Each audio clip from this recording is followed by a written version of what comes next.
There we go. Evening, everyone. You're live. Welcome back. Thank you for joining me this evening for more NieR Automata. Hopefully things cooperate. I've been having some technical issues. The game keeps minimizing to windowed mode, which messes up all my graphic settings. So hopefully that won't continue to happen, and we'll have a smooth stream. But if at any point I panic, that's probably why. Or could be because I'm not all that great at the game yet, so I could just be panicking, dying. We'll see. Anyway, welcome back. We're in the desert. We were on our way back last we joined.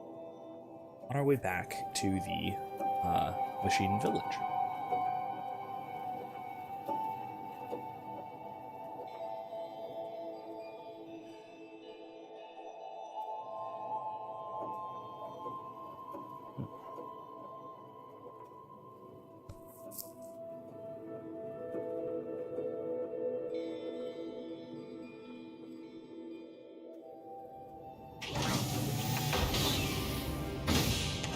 Exit our vending machine and we're good to go. That is so bizarre. Is there a... This can't transport, can it? I don't think so. Alright. Well, let's head off to where we gotta go. How is everybody?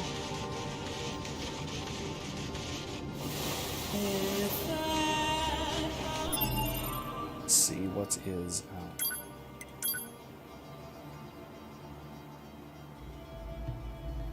our main objective.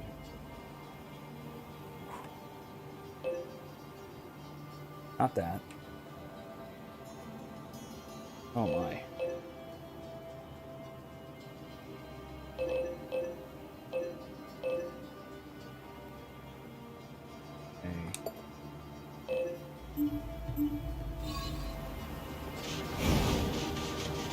Alright, well, it's quite the journey, so let's take it. Molly. Can I just cut across here? Maybe? It does not look like it. Who knows?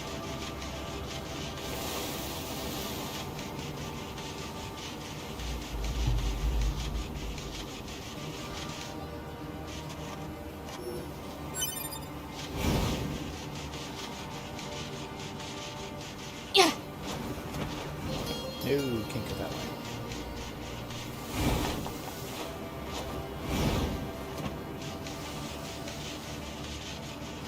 Yeah, let's try this, I guess.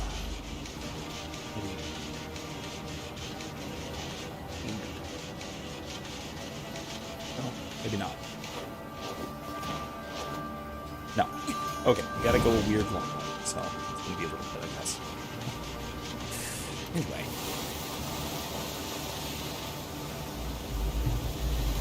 So as of Friday-ish, the semester is over as far as my students are concerned. So I am in frantic grading mode. I'm not, when I'm not on with you guys, not doing whatever else. I've been in the middle of grading some things. Tomorrow, I begin and possibly even complete my video interviews, which are always a really interesting and integral part of the my philosophy of religion class. Ordinarily, I would have Kylie attest to this in the chat. I think she's going to be able to join us tonight, at least not till later. I might mention that at some point. And I think, as it so happens, I think she might hold the record for the longest interview. Not entirely her fault. Not even mostly.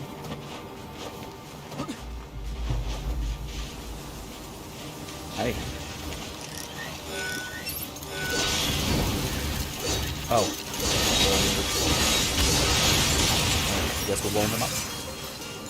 This might have been potentially friendly, but guess not. At well over, so hers was well over an hour and a half when the intention was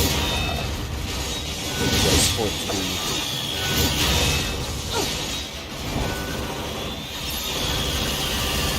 The intention was for the interviews to be about 10 to 15 minutes, covering one topic in a fair amount of depth, 3 to 5 questions, not too terribly much, but that sometimes doesn't go as planned, unfortunately. Sometimes, as I mentioned, it does turn into like 20 minutes, 30 minutes, 60 minutes. Voice needs to go up or music needs to go down. Okay, let me fix some of those things. Ooh, not that. Let's try this. Is that any better?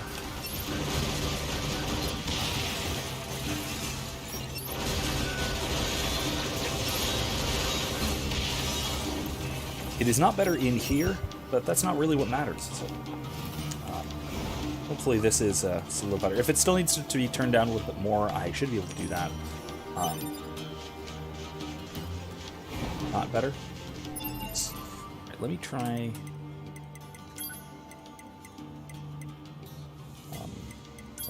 sound... Oh, everything's turned all the way up. That's why. I don't know why that is. I thought I turned everything down quite a bit. How's that? That'll do.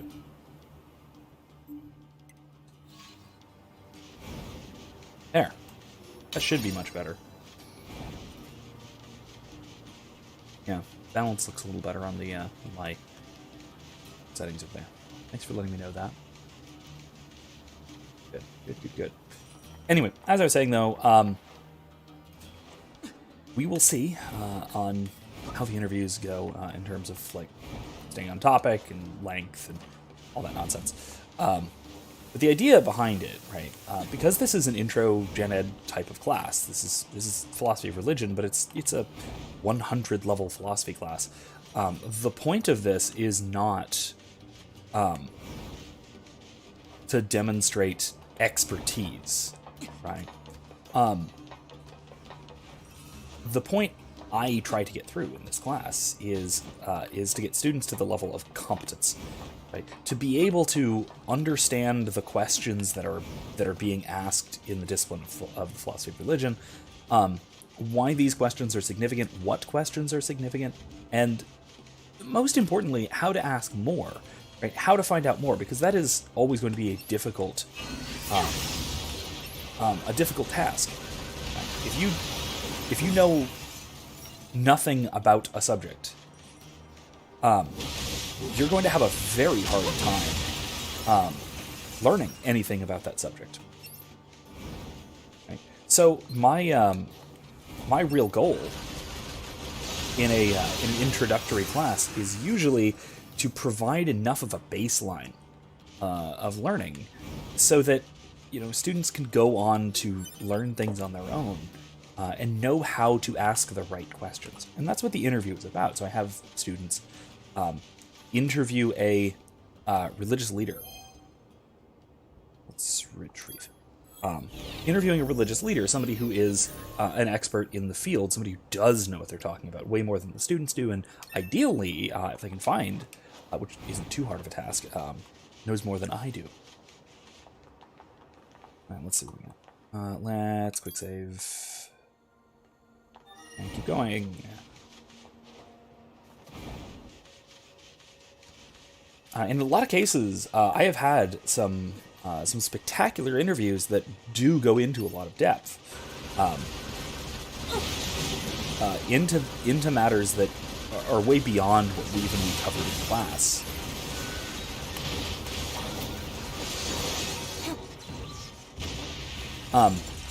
And that's really the best. That's what I'm really looking for.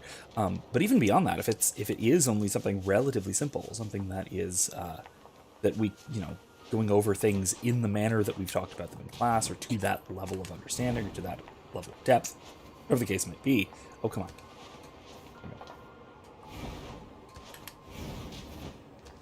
See if our little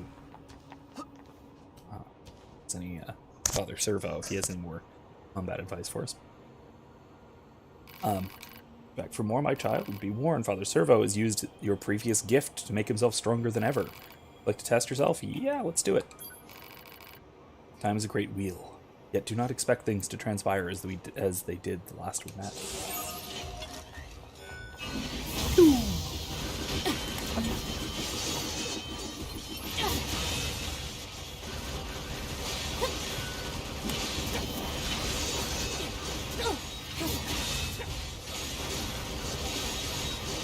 Level 30?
Got him. All right.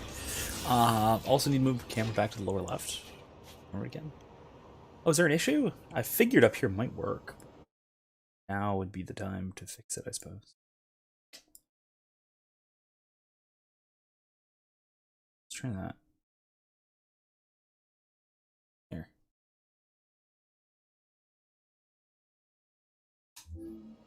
How's that? Stop, no more. Ooh, you happy now? Let us discuss the fee. Oh, come on, you're the one who wanted to test. Would you truly refuse a single request from this old monk? Okay, don't even start with me. Father Servo surrendered all worldly possessions and took numerous vows, yet you would deny him even a simple request. Alright, fine. What do you want this time? One memory alloy and one broken circuit. The world moves ever on, my child, so do not dawdle. Would you stop calling me that already? Do I have those things? Yes. I got the junk you wanted. Excellent. Now Father Servo can modify himself anew. When you return, you'll be stronger than ever. I can't wait for that. Leveled up. Nice. Alright, cool. Alright, let's move on then. Oops, wrong button.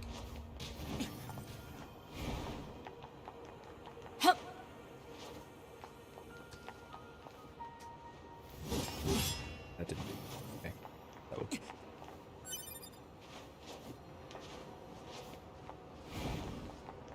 Alright.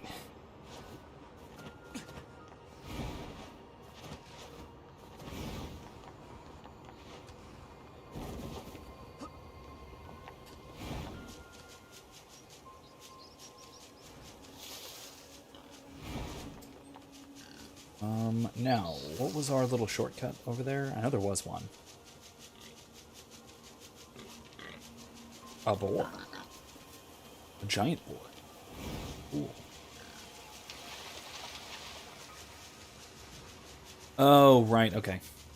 Not blocking my hit points and stuff. That makes sense. Shortcut time. Alright.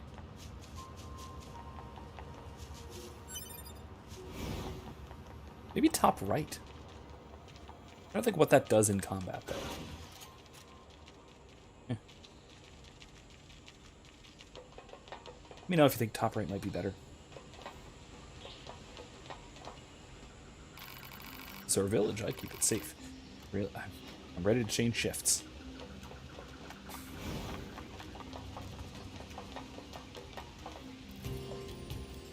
Shop. Weapons trader.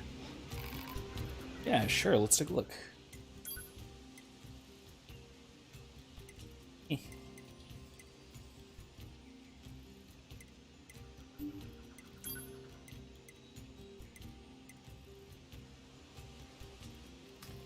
Huh. Spear.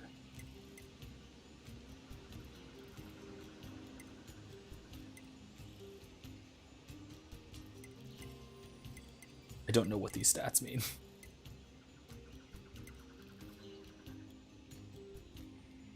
What if I should try that?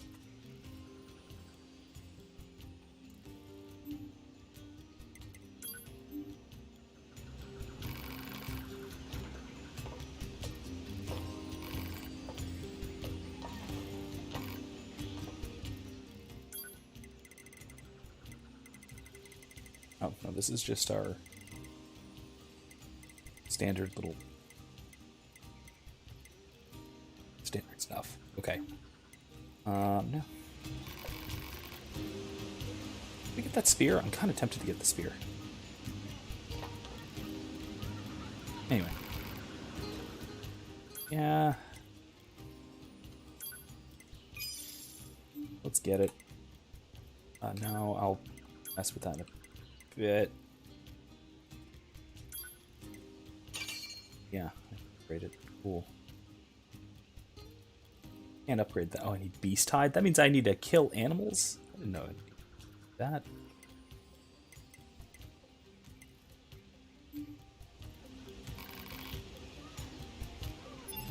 Alright, well, let's whip it to weapon set 2.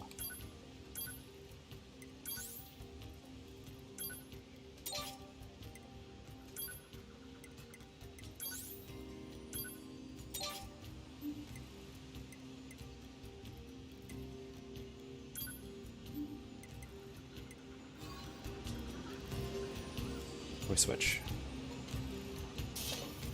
There, it's up. Alright, cool. Let's give this thing a try for a little while. Save. Alright, where is Pascal? Up there. Or not do that.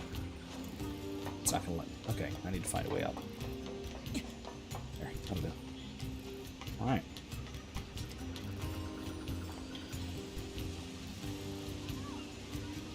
I've crafted some bizarre drink here. That's pretty good.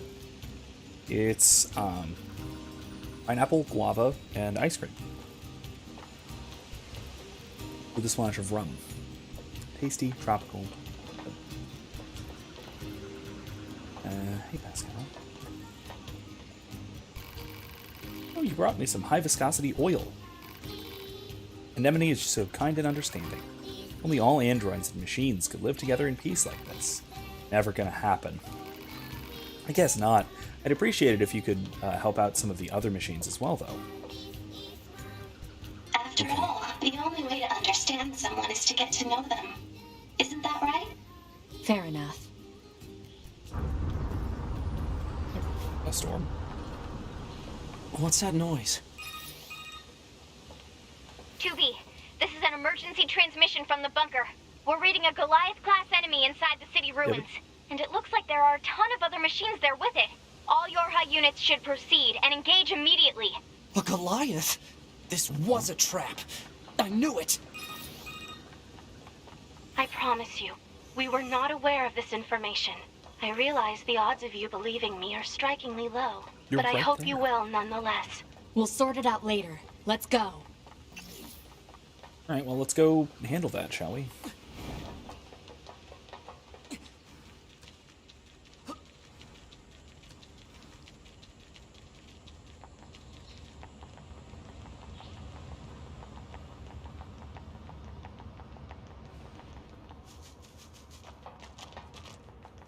Two B. Command is to deploying new flight units for us. They just set the coordinates, so let's get going. On it. flight units, huh? Neat.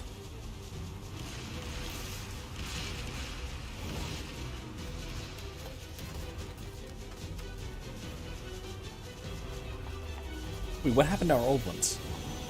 Do we have some up here? Like, let's repair.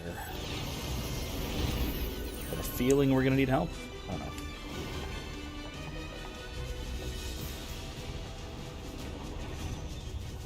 We probably shouldn't get near that guy's feet.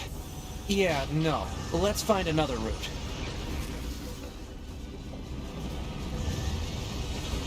Okay, yeah, that's large, indeed.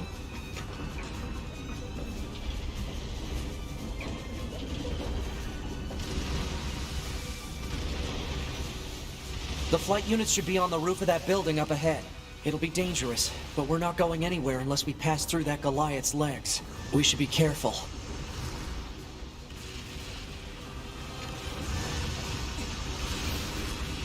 How? I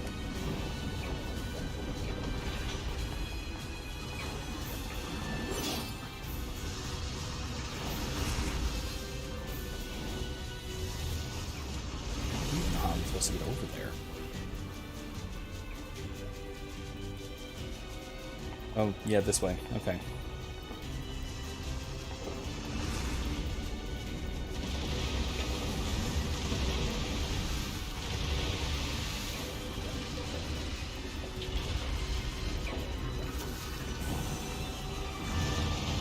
Okay, that wasn't too bad yet.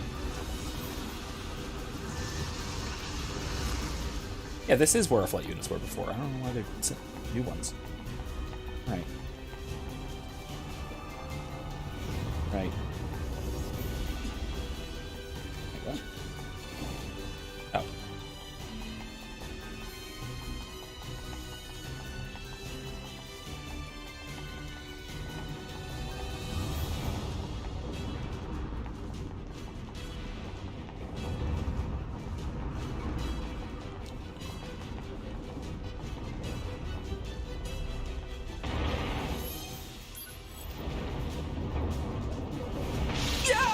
Damn it! 2B! Displaying data on central wiring hub.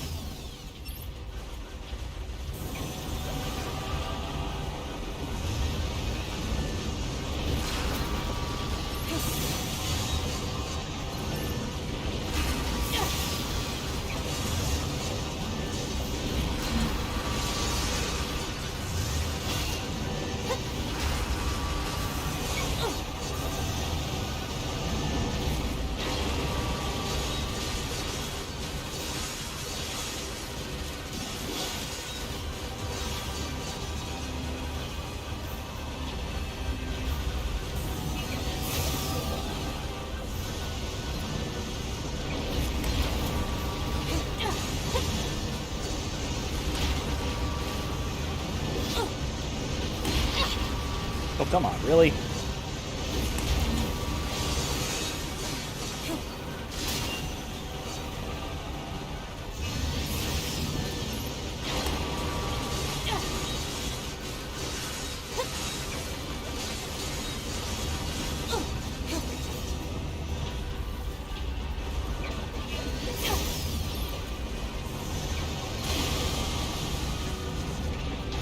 Let's kill him on foot. Let's Wow. get to those flight units while we can. Okay, then.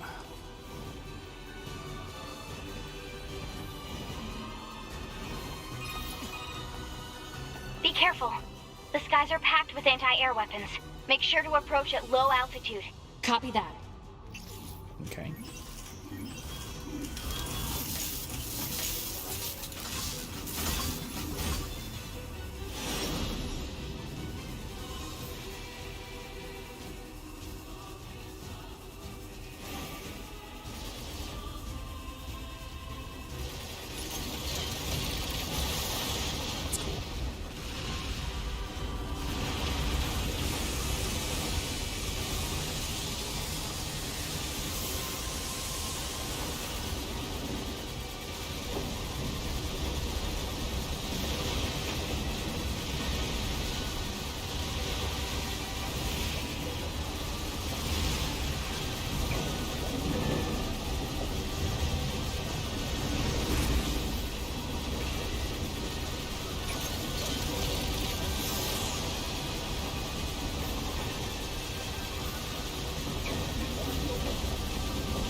Target enemies offline.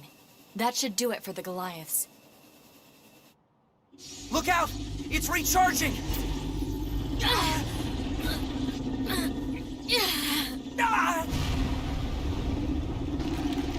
That's not fair.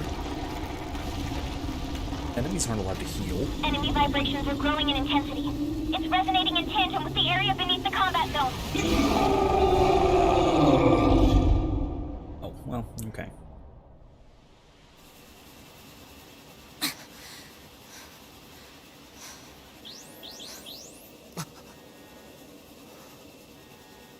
What the... Unbelievable. The aliens who haven't revealed themselves in hundreds of years were hiding underground? Oh. I'm almost surprised.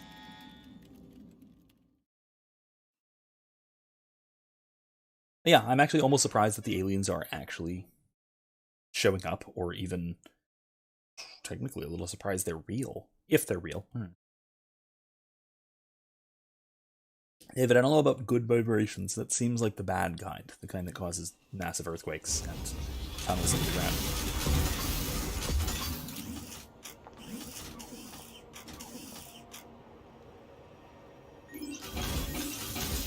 Oh. Okay, see ya. Yorha, this is your commander. For the first time in centuries, we've intercepted a signal belonging to the aliens. These are the creatures that are in direct command of the machine lifeforms on this planet. If we can destroy them, we can end this long and arduous war once and for all. Our intel team is hard at work attempting to analyze the source of the signal, but we're not there yet. We need more data. All Yorha units are hereby ordered to prioritize data collection above all else. We can't let this chance slip through our fingers. Glory to mankind. I used Command's data to determine the signal's source and marked it on the map. But it seems to be underground. Like, way underground. Guess we'll see once we get there. If we're lucky. You're not much for plans, are you, 2B? Or if we can find out more by continuing to help the...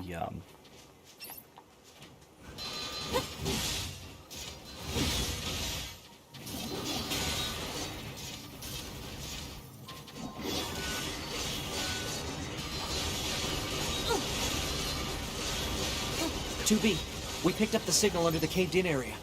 Let's go check it out.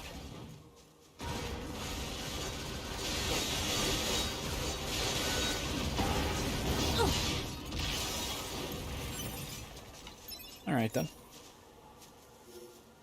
There were machines to bonk. Right. Now, I will say, it's still not necessarily the case. Where do I quick save? Yeah, I'm in a save area. Cool. Yeah, as well. Still not entirely convinced that that it's really the aliens. Let's repair.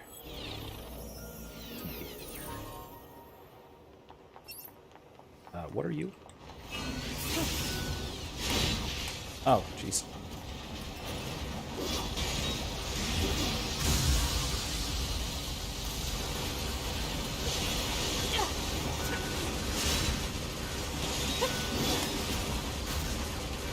So they're... Oof! Okay, that's bad.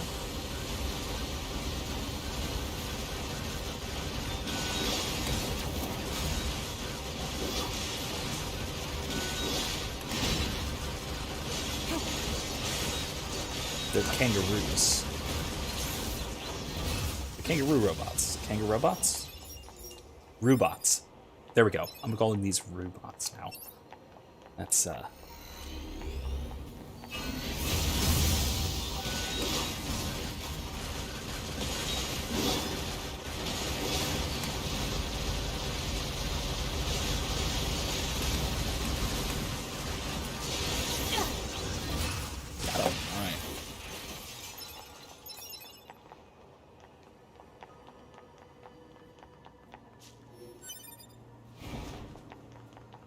Alright, to the hole! Okay, well, I need to... need your hide. I'm sorry. Oh, God. Okay, well, that was unexpected. Jesus.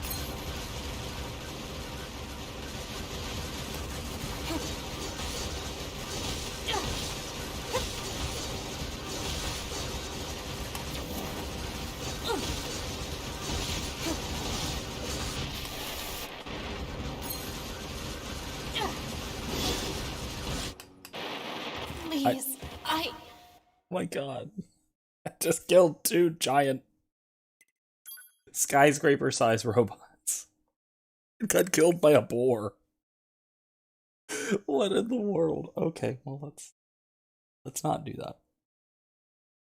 Maybe let's not do that.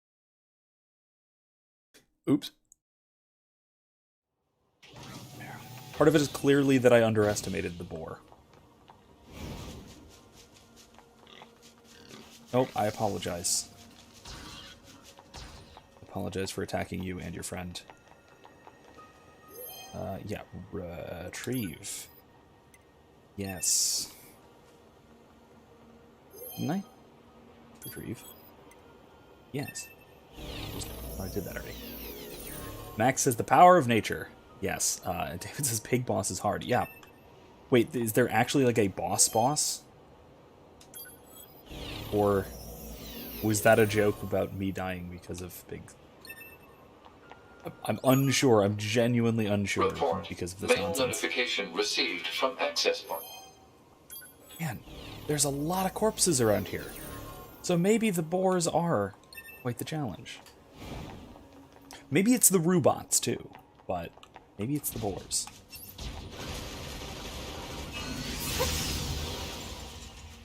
That wasn't too bad.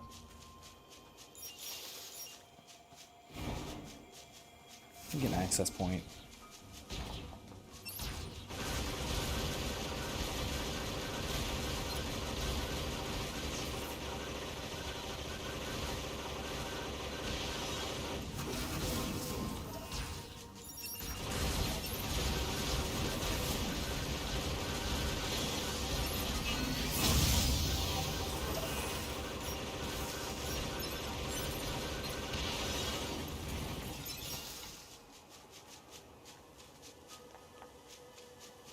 Okay.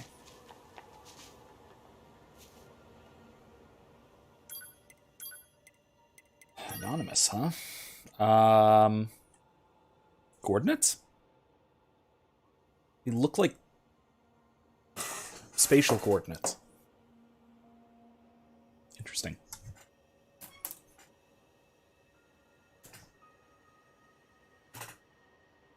Huh. They definitely look like spatial coordinates. New mission is to capture renegade Yora members. Not only did these members go AWOL, but we have confirmed they engaged in unlawful conduct, including the theft of Resistance resources. They're to be taken into custody as soon as possible. Operator 60. Note that this is a direct order from the commander. Forwarding it is forbidden. Why do I get the feeling that we're going to be on that list? Operator 60 to 2B. Be aware that the following transmission is classified Privilege Level 5. A group of Yorha fighters deployed to the city ruins have deserted. We need you to take care of them immediately. But don't get yourself hurt, alright? Okay. Yorha members deserting? And attacking the Resistance, no less? Proposal. Rogue Yorha units should be captured and detained in order to keep collateral damage at a minimum. Detained? Easy for you to say. Yeah, let's check our map, shall we? Christopher says, I love this game. Good to hear. I'm liking it so far. I'm definitely liking it so far. That is... Or Betrayers. Let's do this.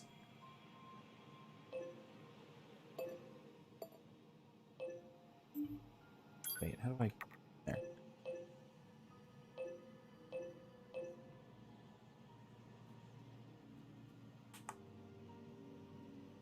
Yeah, let's check the Yora Betrayers first. What's this? Manager's request. Interesting. Yeah, let's try the Yora Betrayers first, shall we? If I can get over there.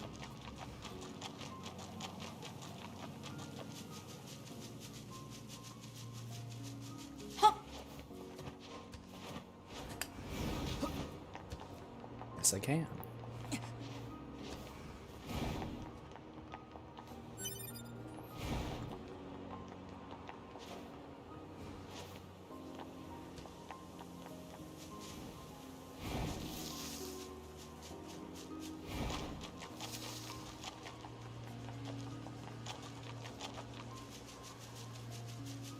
Find...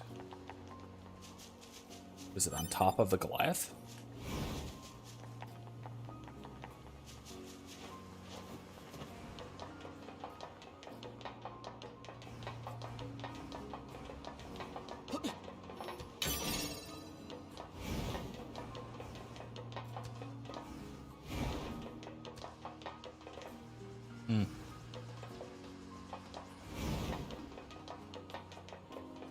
There we go, maybe.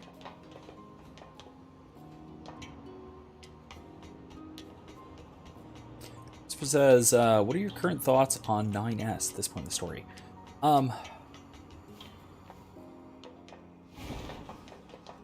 He's a pretty...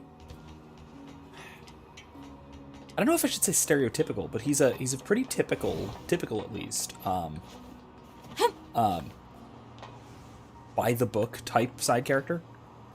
Because you always have anime trope wise, and even in sort of more Western form stories, you have that that partner, that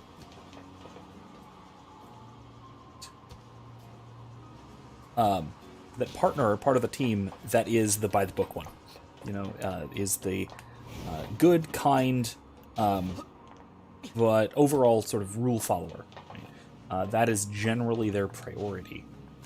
And that seems to be what 9S is, how 9S operates. Oh, okay, fine.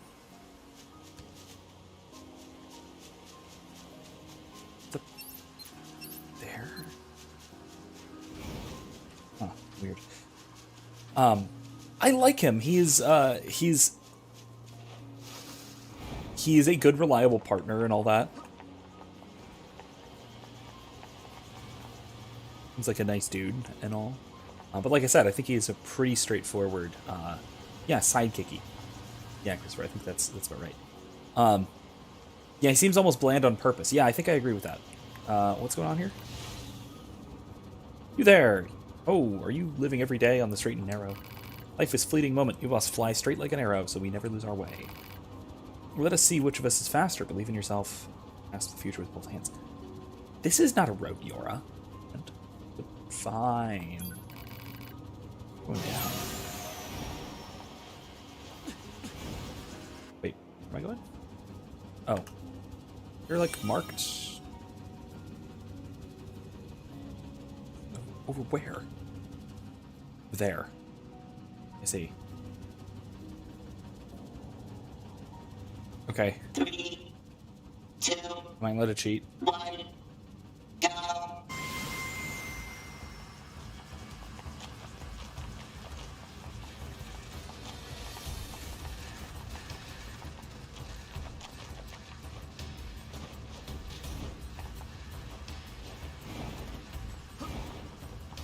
What is this? Analysis. It is a cave-in caused by the collapse of an open space underground. Why is there such a huge cavern beneath the city? Darn it. Lost. Okay. This almost fell. Twice. Alright, well, fine. Maybe I'll do that later, I guess. That was definitely not a rogue Yora, though, but I thought it was. In terms of, yeah, like, Yora Betrayers. Well. Just go down into the cavern, or... I'm gonna try and find and take care of the Betrayers first. How about I give this a shot?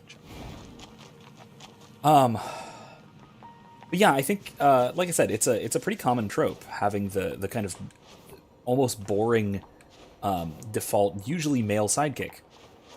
who is, like I said, very nice, very kind and considerate, very by the book, very likable in general. The kind of guy who you definitely want to hang out with at work, at least. Off the clock, you get the impression he's probably kind of boring.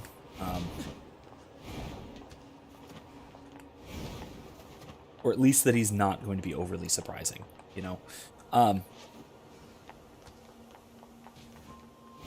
Tell you what, he kind of reminds me of the sort of Caden Alenko type, to an extent.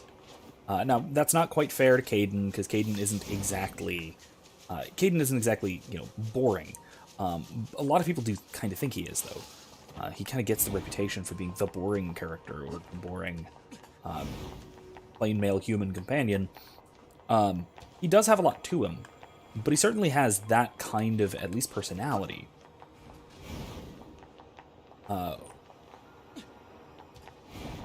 So I guess maybe you'd say that 9S is kind of like a anime version of Caden, if you want, at least to an extent. Not, I mean, obviously not exactly.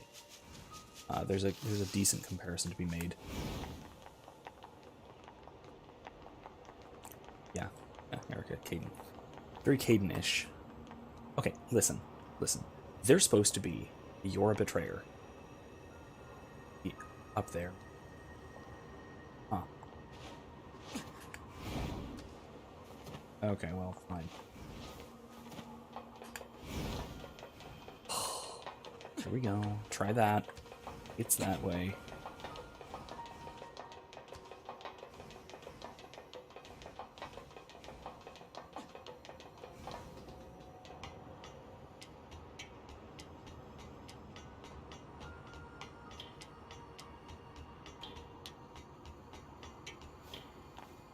Item. Loot box there.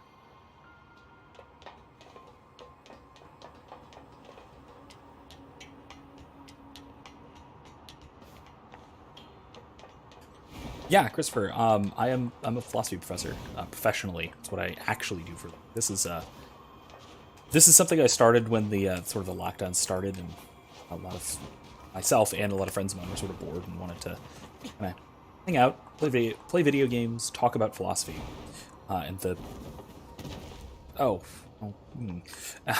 talk about some of the interesting topics that a lot of, particularly a lot of good video games will bring up philosophically. So yeah, I really, I'm not jaded enough with my professional life, at least yet, that I don't want to dedicate a good amount of time to just talking about the stuff I study professionally off in my own time like this. I think that the stuff I study is interesting enough that I'm happy to talk about it otherwise, and I'm glad that other people are as well. Glad other people are wanting to talk about it and listen to me talk about it, as it were.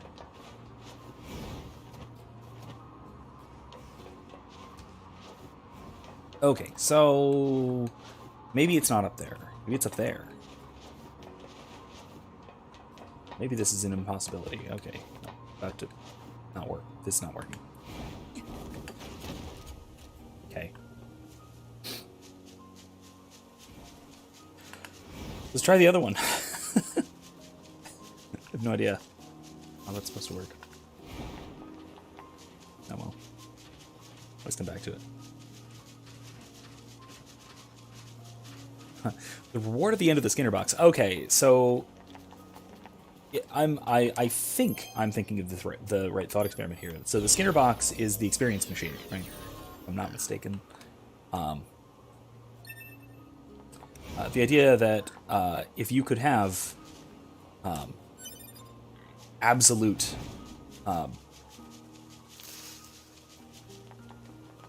depending on which version of it you ask about, usually some form of like pleasurable and fulfilling, enriching experience, something like that, but not actually affect the real world at all. Would you plug into it? And usually, this thought experiment is used to differentiate between the experience of an action or an activity and the impact that action or activity has on the world around you. And so this can be a sort of combination of the two, right? It can be a combination of not only the impact the activity has, but also something to do with something like the actually doing of the thing. At least, if the thought experiment is wrong, can be considered to have its own intrinsic reward. And I tend to be of that school of thought. I'm a metaphysical realist in just about every sense. I'm a reductionist about just about nothing aside from secondary substances composed of persons. Let's say, in other words, groups of people. I'm a reductionist with respect to those because I don't think they coherently exist. But that aside, Christopher says I did the same thing you did. Cool. When I played this. Yeah, yeah, it is. This is very difficult to navigate. I'm not sure where I'm headed. Where is? Huh. Well, at least I'm not alone in this. In my confusion. Yeah, can I go inside the building is a very good question. I can go inside some parts of the building, but. Huh. I don't know.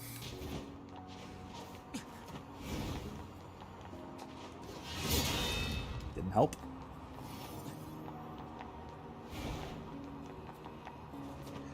Yeah, Christopher says it's very tempting to plug in like the Matrix. Yeah, the Matrix is probably the most well-known version of this thought experiment.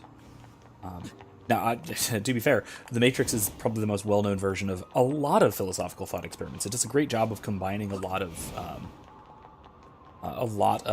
just gonna. Oh well, that didn't. I tried to double jump at the very end. Well, down here. This? No, that's nothing.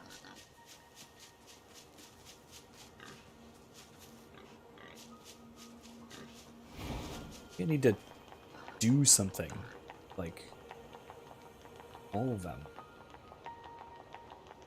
I don't know.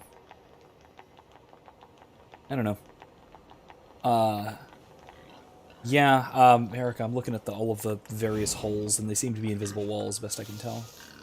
Yeah.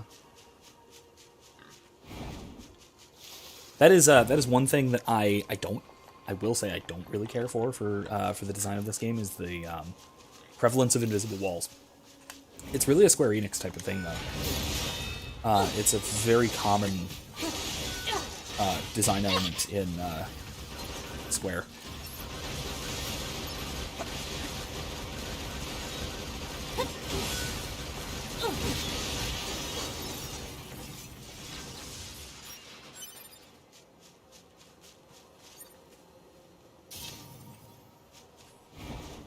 Oh. I don't know.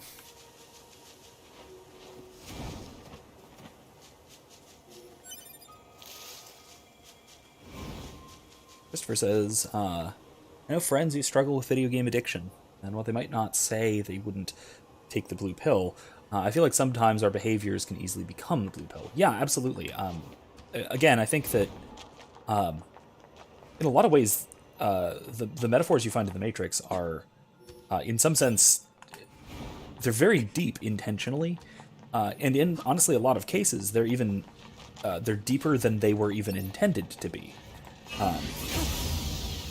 because there are things that the thought experiment covers, sort of, especially in some sort of a symbolic perspective, that were probably not even intended by the writers.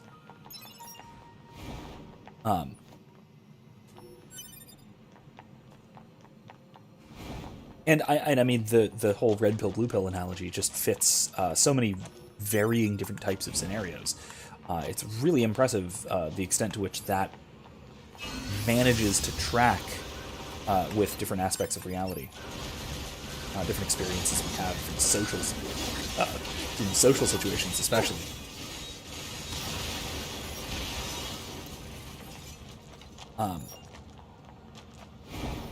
the most obvious analogy these days is political, and the analogy in particular goes pretty deep, right? It's the best definition I've found for the sort of red pill blue pill dichotomy comes from I believe Michael Malice, and I'll see if I can find it.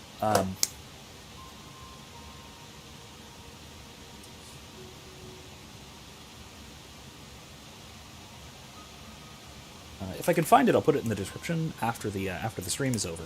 I'll also feel free to ask about it in the Discord. I'll post it in there as well if you guys need to find it. But it's more or less, if I remember the description as close as I can, the red pill, sort of taking the red pill, is the realization, much like in the Matrix, that that the power structures that that cause problems for us at a societal level, or at an individual, what have you, particularly political structures, that they are not accidental. They are intentional. That there is that the people who are in control of various aspects of society know what they are doing, even when what they are doing is malicious. That's a weird-looking enemy. What?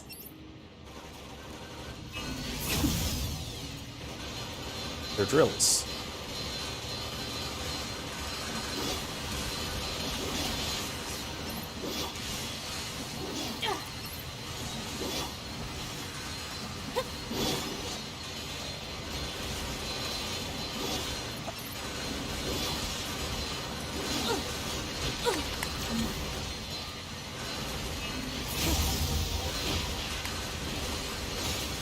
Okay, got one, I guess.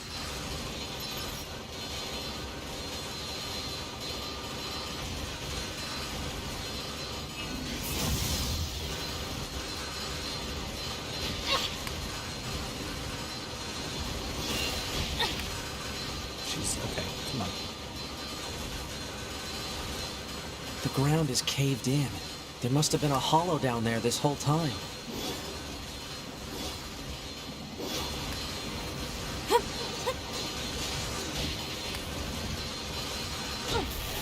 Come on.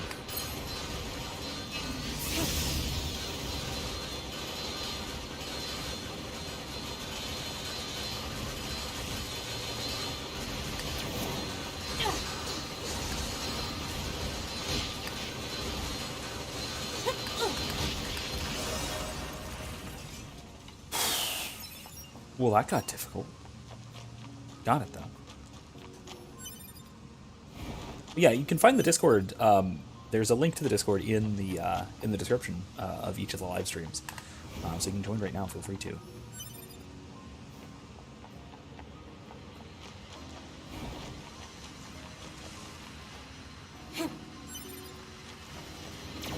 What in the world? All of these.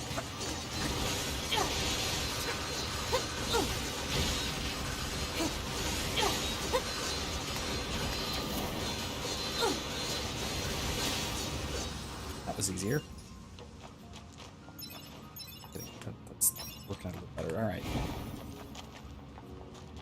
Okay.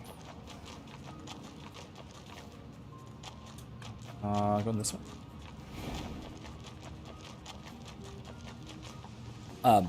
Yeah. So the idea of the red pill, as it applies politically, is that you're not. Is that, let me put it this way, it's the denial of Hanlon's razor. So Hanlon's razor is never a tribute to malice, so what can be as easily explained by stupidity. But there's a caveat that he added later, which is, but never rule out malice. It's the malicious aspect, or deferring to a malicious explanation for the troubles that we find that constitutes a red pill. And this is the idea that the best example might be something like, can you believe, like a lot of people you'll find say things like, can you believe that that our government actions are so stupid, they produce exactly the opposite result of what they want to. Yeah, no, it's just down there. Okay, jump time. The red-pilled response would be, no, that's dumb. Like, you're being naive. Take the red pill and notice that the actions of the state are doing exactly what they are trying to. Right? That these negative consequences are exactly the desired goal. So you might one example of this, right, might be to look at lockdown policy. So you'll notice, you may have noticed, Discord link in the description of the video. Yeah. You've noticed maybe that lockdown policies, and this is especially true in the U.S., but this is the case more or less everywhere. What is this? I thought this was where I'm supposed to go. If not, how back to this? Oh, okay, here we go. Anyway.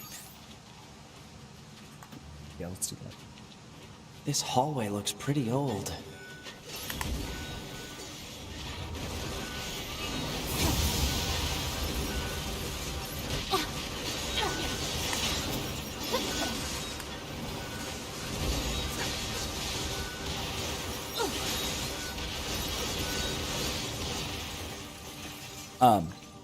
But if you look at, say, lockdown policy, like I was saying, right? One of the things that you might notice and might say, oh, well, that's weird, is that, okay, so broadly speaking, the political left is more in favor of lockdowns than the political right. You'll also notice that the political left is vocally, at least, opposed to big business interests.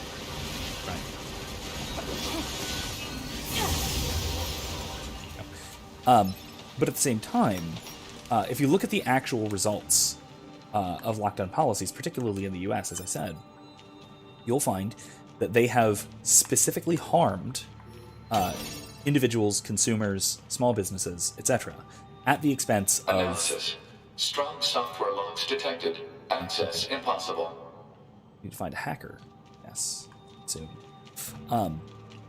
But you'll find it's that small businesses and even individual consumers are gravely harmed, whereas massive multinational supercorporations, Amazon, Walmart, etc., have been helped immensely by lockdown policies that make it so that people have to use their products, have to shop there, essentially. And the blue-pilled answer is, wow, these people are stupid.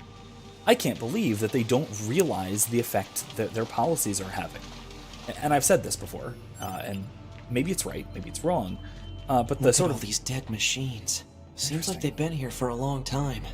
But the red pill answer, right, the one that analyzes the situation with a kind of hermeneutic of suspicion, to use maybe tragically postmodern terms, at least Husserlian terms, is to say, well, no, they're not stupid. They're actually quite smart, and that they're actually know exactly what their policies will cause enormous benefits for big businesses at the expense of the little guy, as it were, and that you can look at who's being paid what. In particular, you can point out that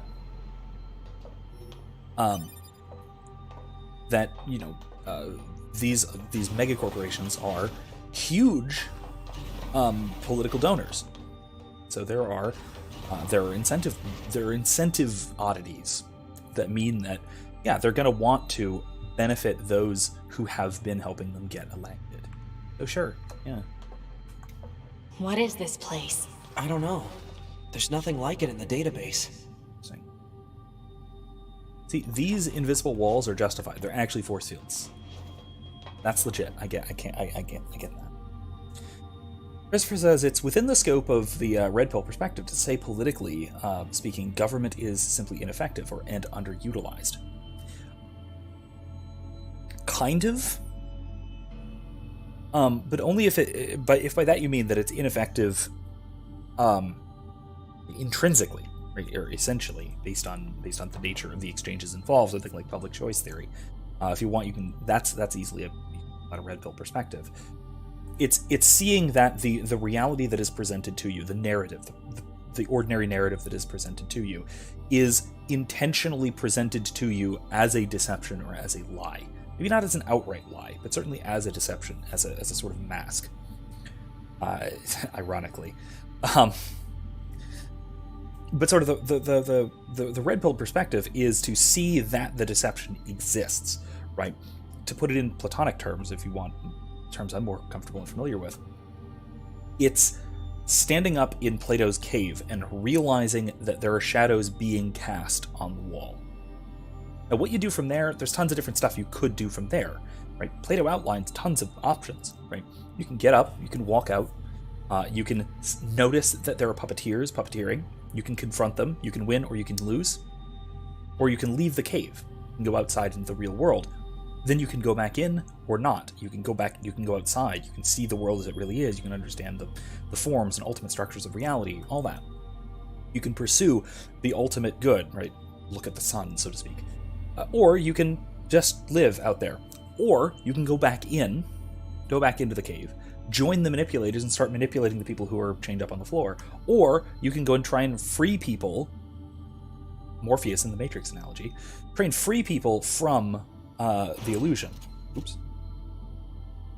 All of these are different options once you notice that there is something odd about the world, but you'll notice, and Plato makes note of this, that once you take the red pill, the blue pill perspective seems inane, seems silly, seems incomprehensible, and you have a harder time working within that sort of primary paradigm, the paradigm which is presented to you as such. Which is why, red pill people seem like weirdos and get called conspiracy theorists and all that. And why red pill and conspiracy theorists is a very, very narrow line. Because, once you realize that reality as presented to you, the narrative presented, is wrong, well, you could figure out what the world's really like, or you could just buy into another false narrative. I.e. a conspiracy theory. That happens too. It says maybe it's a magenta response. Red pill plus blue pill. That would be kind of like noticing that the reality presented to you, or the narrative presented to you, is a lie, and then participating in the lie. That's CNN, if you want. And again, this is all demonstrated that that's what they're doing, right? They are presenting a narrative because they see it as merely a narrative. It's the postmodern perspective, if you will. Truth lying in between the narrative. To an extent, right? And it's, if you want to put it in sort of modernist terms, I guess, it's the meta-narrative. Right? It's why is this narrative being presented, and why is this narrative what it is? And then what is it that's projecting it? Is it reality that's projecting the narrative? Is it an intentional plan that's projecting the narrative? And that is how we get in touch with reality. We have to step behind the narrative. Even if the narrative is true, you still have to look for why it's true, what makes it true, what about it corresponds to reality, right? And that's once you take the red pill, you still then have to. There's still work to be done. Right? Once you stand up from being chained up in the cave, you still have to walk outside and start comprehending the world as it is. It's not like you're suddenly aware of all of reality at once. There's more knowledge to be gained, and it's not a sort of bolt of light from the sky that is a flash of inspiration. At least not typically. That maybe if that's maybe it's miraculous in that case, but not ordinarily, not by our own initiative.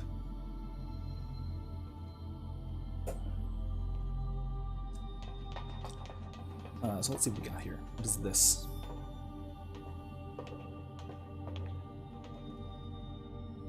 there is an orb here.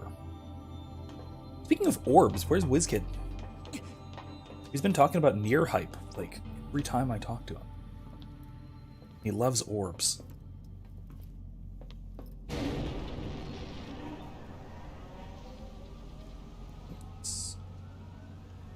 Are they dead?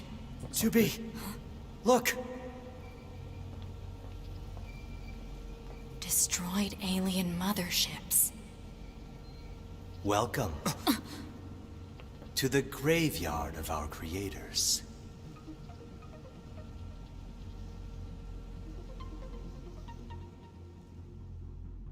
Okay. You. 2B, look out! My Let's repair this. name is Adam. The aliens you seek are no longer here. They were wiped out centuries ago. By us. The machines. Wiped out. And who knows? Perhaps we'll wipe out the androids next. Machines are weapons capable of evolution. We can grow. We can become aware. Hello. Eventually, the intelligence within our network began to surpass that of our creators. Hello. You'd this is- probably be surprised at how quickly it happened. You destroyed your own creators? Oh, there's no need to fret about them. They were simple, infantile, almost like plants, I guess you'd say. They held no value to us. But the humans on the moon? Now they are interesting. Why them? Because they are an enigma. They killed uncountable numbers of their own kind, and yet loved in equal measure. It's fascinating, don't you think? What could possibly drive such behavior? We have dedicated ourselves to unraveling this riddle of humanity. And now we will allow you to assist us. You were made in their image, after all. Assist you with what? It's simple. We need you to locate the humans on the moon and bring them to us. We will then dissect and analyze them in order to drag their secrets forth into the light. Surely you see the attraction in this. Are you insane? We'd never do that! Can you believe this, 2B? This guy's bonkers.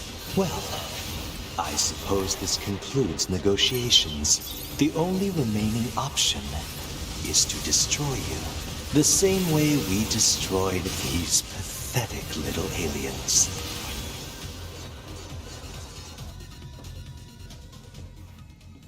Time grows short. This year, this is the fate that befell our creators. As for your beloved humans, I guess we'll see, won't we?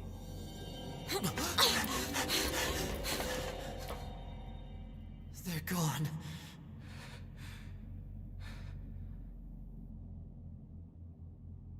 The aliens were already dead. Yeah. We better get back to the bunker. Huh. That was several layers more complicated than I was expecting. So, let me get this straight. There were aliens. There were these things. Weird plant critters, I suppose. They created these machines. They used the machines to invade Earth. Then... Back this way again? What a pain. Stop complaining. Yeah.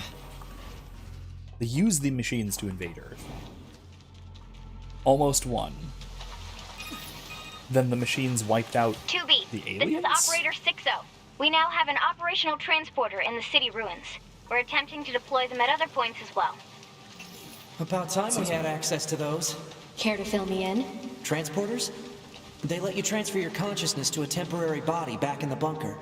I heard some tech guys talking about it a while ago, but I didn't know they'd finally got it working. Anyway, I'll mark the positional data on the map.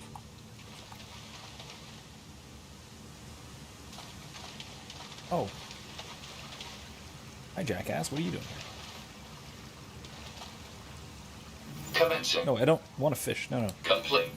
No, that's Hey, jackass. how's it hanging? You again. Your commander told me to build a new access point, so here you go. Oh, and I got the stupid transporter up and running too. Thank you? I've known the commander for a while now. She sure is good at pawning work off on people. Next time you see her, give her some lip for me, will ya? So this has a transporter now, huh? Still, transporters are pretty handy. They're way faster than flight units when it comes to traveling between Earth and the bunker. Flight units also leave us open to attack, and they're expensive to operate, too. Okay, then. Yeah, Erica says, I guess they think it's clever that the twin was born out of the first one's injury in his side. Called Adam. And that's why they're calling them Adam and Eve. Yeah, but like, she continues, but like, once again, secular people not understanding the biblical stuff, Adam and Eve isn't clever. Yeah, there's that sort of, the naivete of, still curious about this, of, destroying one's creators, which is a very common trope, honestly, in science fiction. I don't even know where to begin. It's really, really common. But it's an odd trope to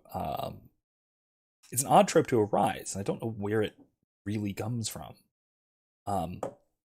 I guess from a sort of... That concludes our report on the events surrounding the alien wreckage. I guess from a sort of Then they were resentment, dead if you this will. whole time.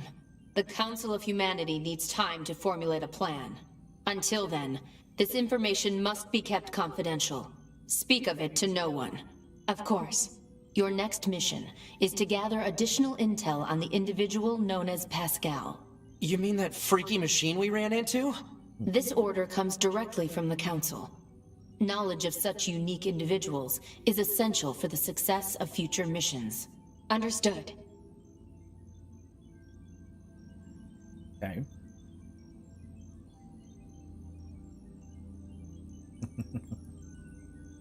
David says, welcome to the Japanese understanding of Christianity. Yeah, watch Neon Genesis Evangelion. It's even better. Yeah, it's, again, I'm no expert in Japanese philosophy, broadly speaking. But I'm no expert. I mean, I know next. The commander sure is a slave driver, huh? And now we have to go back to the city ruins. Go check our mail. Why don't we first. rest a little bit, 2B? It's been a while.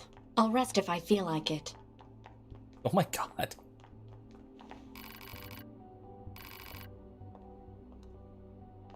That is wildly passive aggressive. There's something here, but let's check this out. But yeah, it reminds me of the perspective of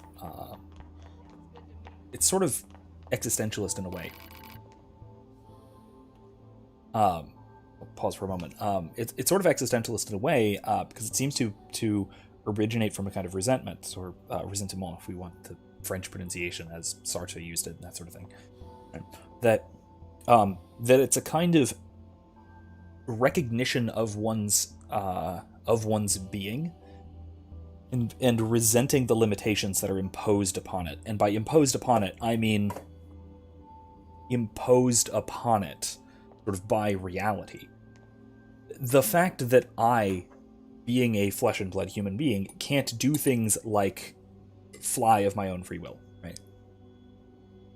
Fly unaided. The existentialists see that as a limitation. And not just a limitation of, or maybe we should say a natural limitation. But they see it as a kind of limit on my free will, and a cause for resentment, a cause for rejecting the reality as it is, in favor of constructing our own, right? Constructing based on our choice of our own essence, if you will, right? To use again Sartrean language. That seems to be the kind of thinking which really does, I think, inspire this kind of giant middle finger at God type science fiction. I don't know the connection to Japanese philosophy, if that's cultural, if it's a Western import or what. I do know, and I can tell you, this is from my own personal experience as a teacher, right? Of college students my age and younger.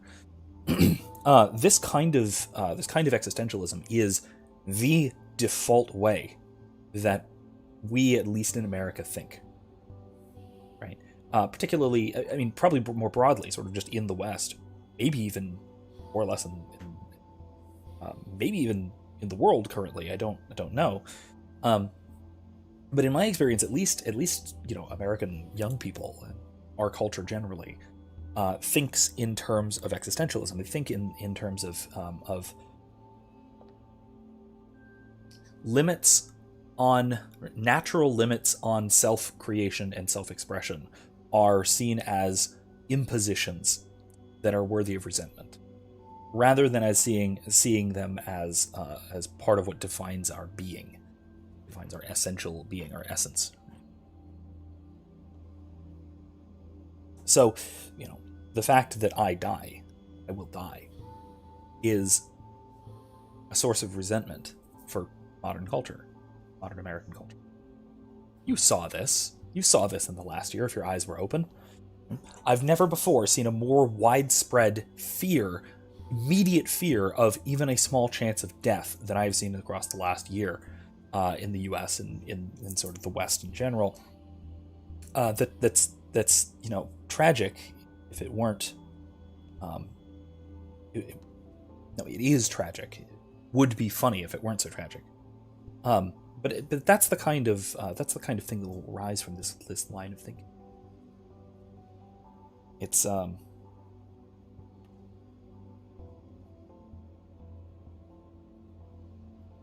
it's the sort of default view that we don't see because we're so enmeshed in it. And I noticed this most starkly last semester in my acquisition of knowledge course for the honors college, USF.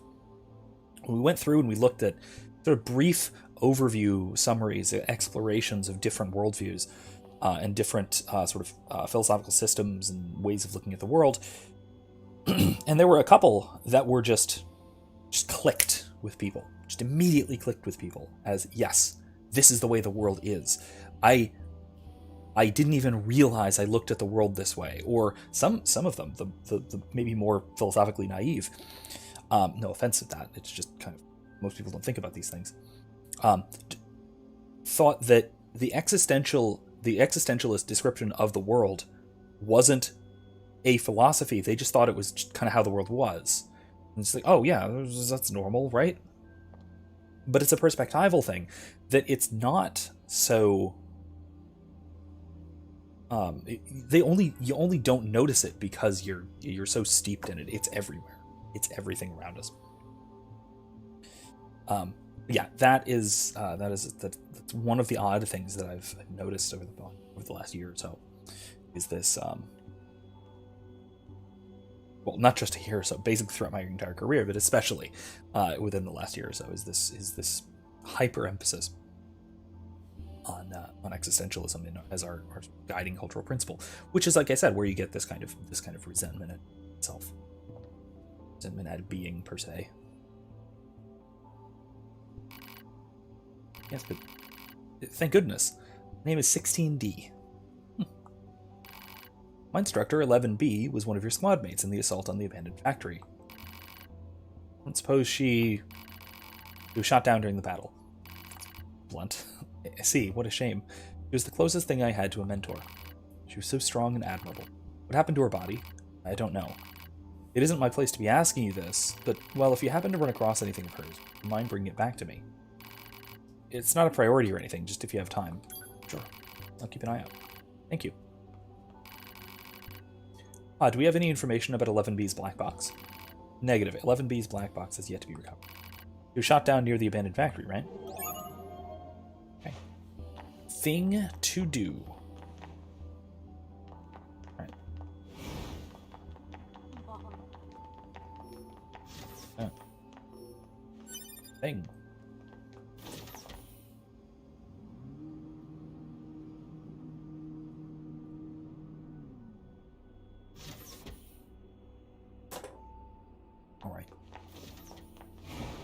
think there's really anything else we need to do. Let's go take a nap, I guess.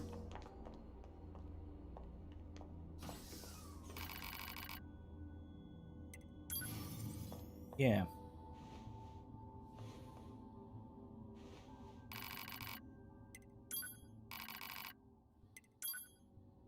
Okay, let's see if we can continue.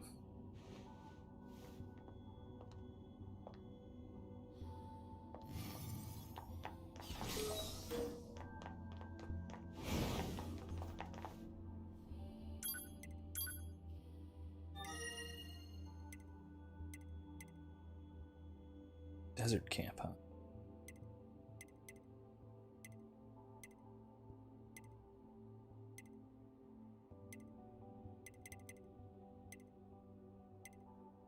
There's something right there. So let's check that out.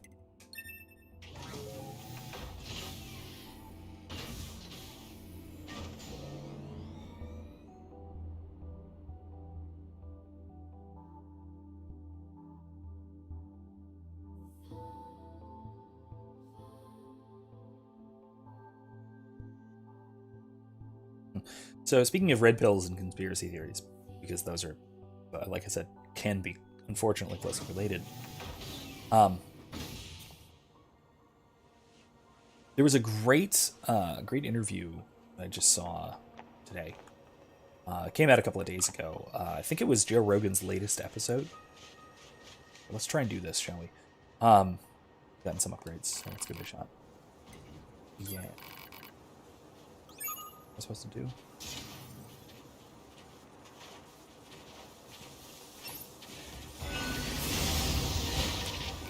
Okay, nope.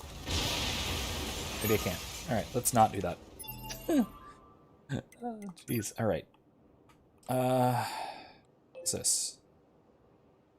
Trayers. Where am I now?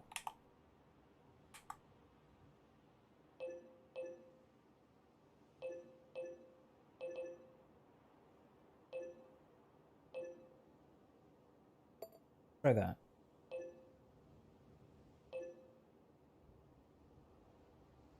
Desert city.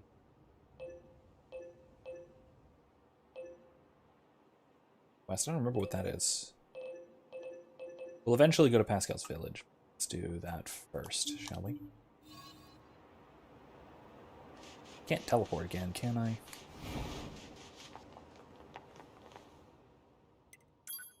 Oh, yes, I can. Awesome. It's the fast factory. Awesome. Okay. Quick travel unlocked. Nice. In vending machines, but okay, it's a little weird. Anyway. Yeah, it was a great interview between Joe Rogan and Dave Smith. Dave Smith is a comedian and political commentator guy. Big voice in the Libertarian Party Mises Caucus, which is the part of the Libertarian Party that doesn't suck. A part at least. If you're at all in the sort of sphere of libertarianism, whether that's the political movement, whether that's the internet, or whether that's actual politics, or if it's the old liberty movement, old days, the old Paul days, whichever the case might be, then you're probably relatively aware of just the awfulness of the Libertarian Party. So everyone kind of knows that the Libertarian Party is kind of cringe at best, counterproductive at worst. Oh, I am recovering. Okay. I get hurt. It's weird.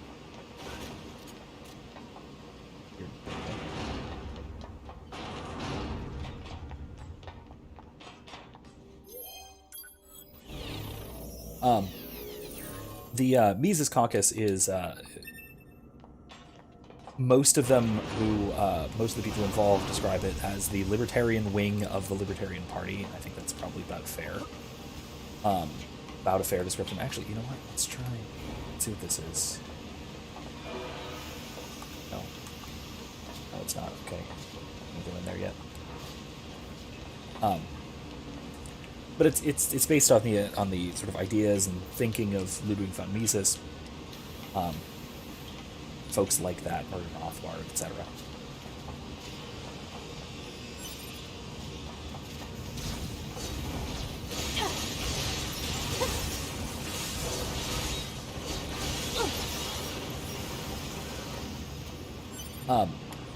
And so Dave Smith had a great interview, I thought, with Joe Rogan.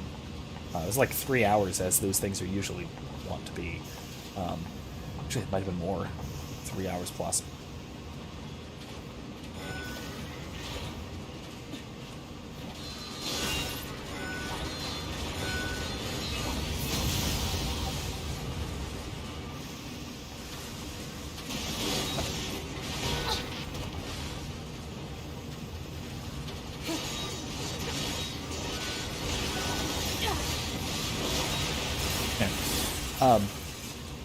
And like I said, I think it was a really good... oh, that's awful. But it was a really good interview. It goes into a lot of the kind of, a lot of the kind of crazy stuff you expect to see on a Joe Rogan experience.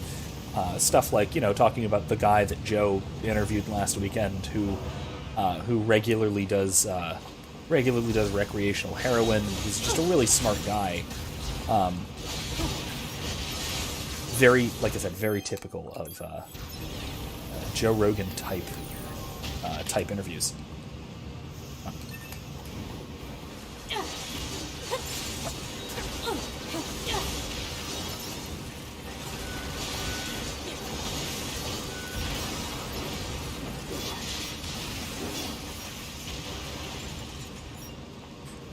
But a lot of it was a very good discussion of libertarianism, both in theory and more in practice, in terms of like messaging, like what libertarians should be talking about, and how we should be responding to the ordinary kinds of perfectly understandable objections that we encounter all the time.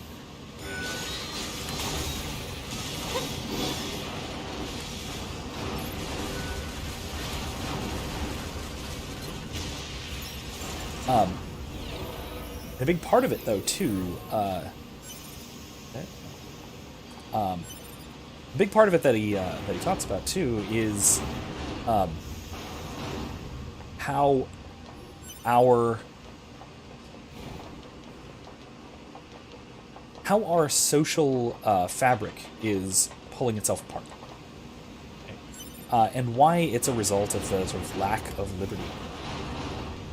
And I mean, we can be more precise, and we can say it's a result of the consolidation and concentration of power, which is again really a broad statement, but I think it's very obviously true.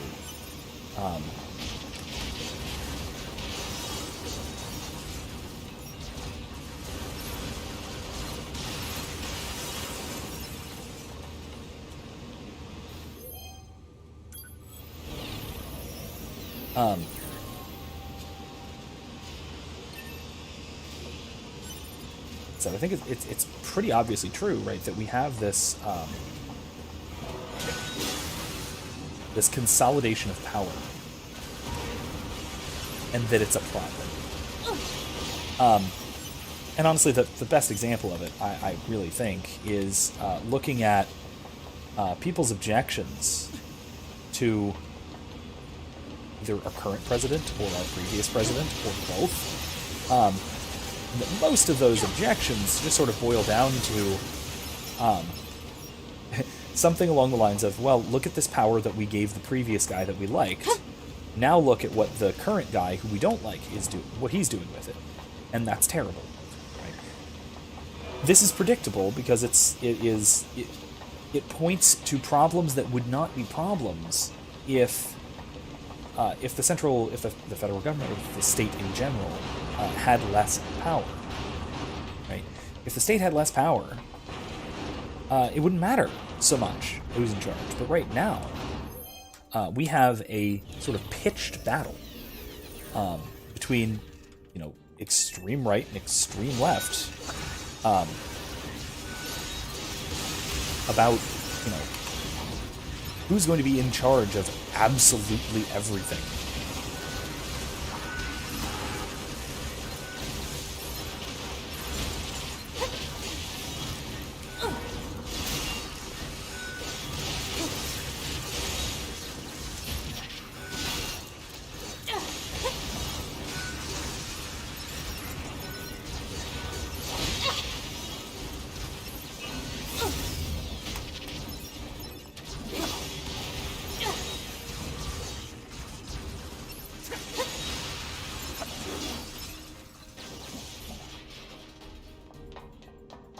And if it weren't a matter of, who's in control of absolutely everything, both in the culture and in politics and everything, then, like I said, it wouldn't matter so much, who's in charge of it all.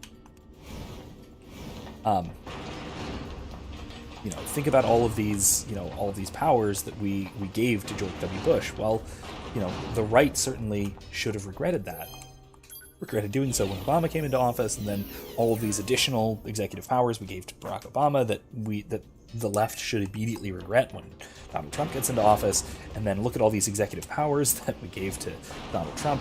The right should immediately regret this now that Joe Biden's in office, etc. But you don't really get that level of self-awareness that we probably should have. We don't get that kind of self-critical analysis.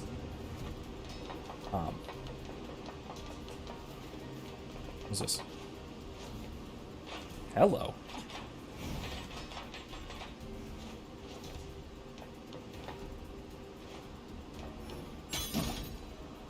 Neat. Anything else I missed over here? This is nice. Better.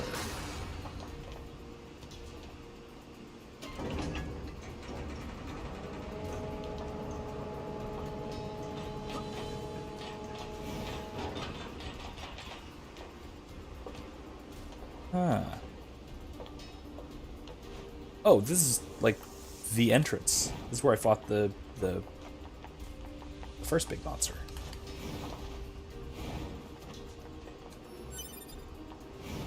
That's a Yorha unit. Analysis. Yorha Type B body confirmed. It belongs to the missing unit known as 11B. So this is where you landed. Pod, can you access her black box? Negative. Unit 11B's black box has been irreparably damaged. Proposal. Unit 2B should recover any usable weapons. Fragmented data detected in memory region. Okay.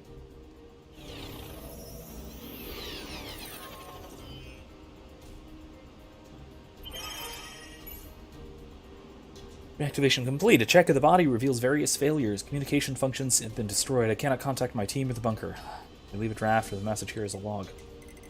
I verify the plan once more, using my supposed destruction in this sortie as a guise. Sever all communication. I then pass beneath the abandoned factory and escape. Further analysis reveals that I took anti-air fire while in the flight unit, resulting in damage to my body. No battery can be repaired. Old. My sensory systems seem to be failing. Noises started to cloud my vision. Virus warnings appear frequently. It's unclear whether I am infected or the system is in error. Repairs are proceeding poorly. Perhaps I am just flustered. Pursuers will come if I don't move soon. Was I wrong to attempt escape? I'm scared. I want to go back to the bunker. I can't restore communications. This can't continue. I can't stay here. I have to run. Your squadron was wrong. I have to find somewhere safe. I'm scared. I'm so scared. Painful. It hurts. Help. Why stop? Who am I? Wrong, wrong, wrong. I need to run. She was planning to go AWOL. Violation of regulations detected. However, due to the death of the unit in question, corrective punishment is impossible. I'll bring this weapon back to 16D in the bunker. Alright, well. The rest of the way, shall we?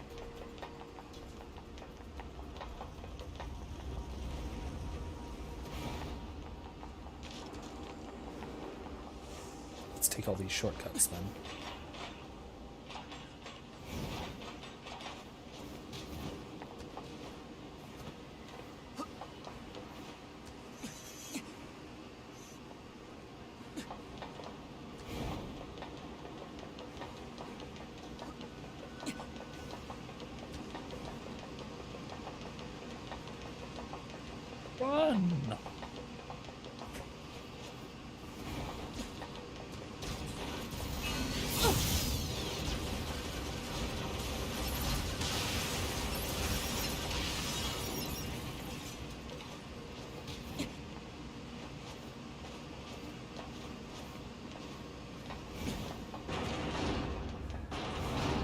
Okay, let's keep going. But yeah, I think that this is right. So Dave's point, particularly about the sort of fracturing of society, right? Along political, cultural lines, etc. Another one.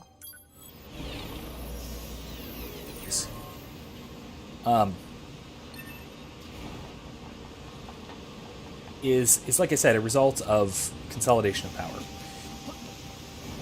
He also goes into like the specifics, right, of why it is that the kind of the libertarian answer, if you will, is the right answer, is the actual answer to the various social problems.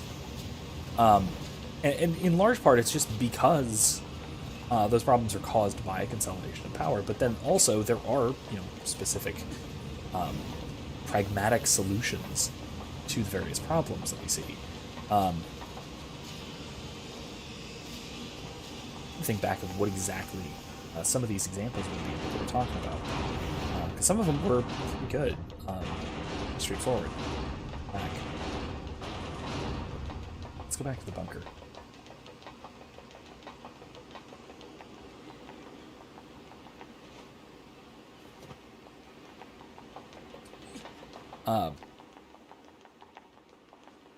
Well, like solving some of the problems of policing, for example. It's one of the big topics right now, especially after the Chauvin trial and all of that. Right, so things that are already being already being implemented in some jurisdictions, things like ending qualified immunity,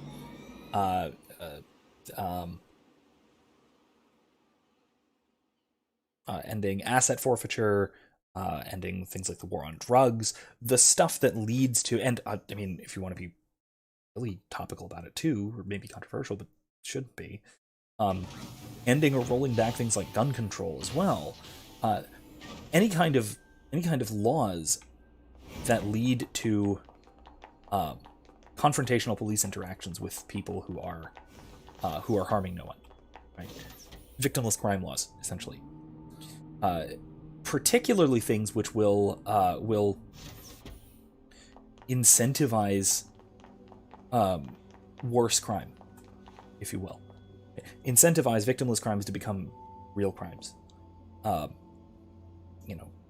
Things like the drug war, drug prohibition, leads to both more powerful, more dangerous, and less predictable drugs, but then also violence to be associated with the drug trade.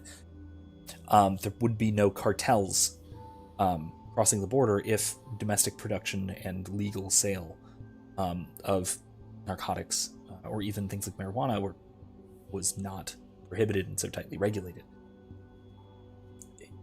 A lot of the problems that arise that we see today, that we see as sort of state solution to, again, you can trace the problems back to state intervention in the first place, and then you can point to the solution as not being another intervention, but stop causing the problem, right? And this goes especially as well for things like warfare, the endless wars that we're all in. We're all, like, our country that we're in. That these things are a kind of feedback loop, a kind of feedback mechanism that are self-replicating because they're beneficial to the right people in power who want to maintain power by maintaining these cycles of destruction. It hurts everyone else involved, but it keeps people in power who are capable of keeping themselves in power. Military-industrial complex type stuff.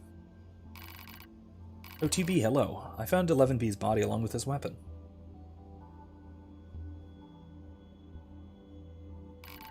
Adel's log is still intact in this. She might have fought right up to the end.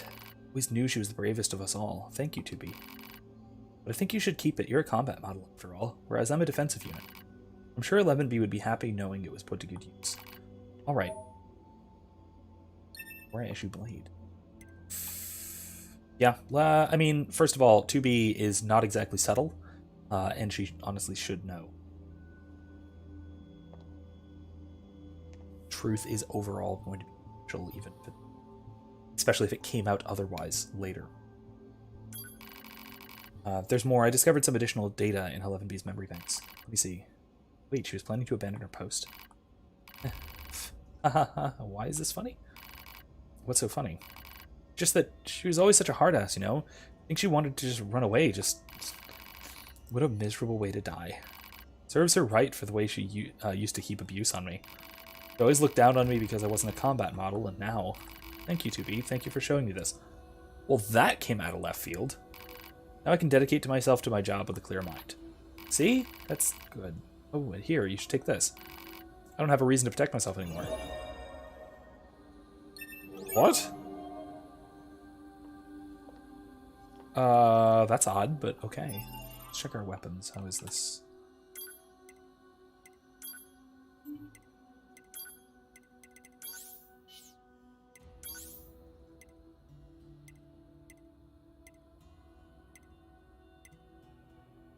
It's not actually that good.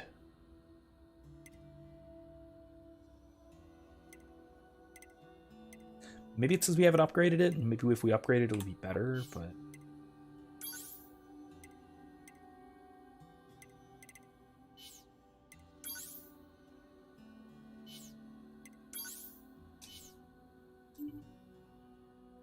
Yeah, it hasn't been upgraded. So, yeah, maybe if we upgrade it, it'll get a little better. So let's... Jeez. Let's... Don't do that, I guess.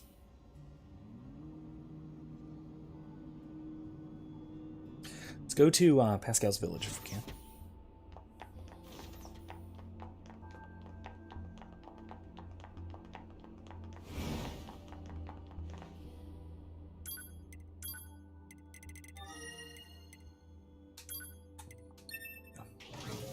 There's a quest there, so let's go do that and then move on.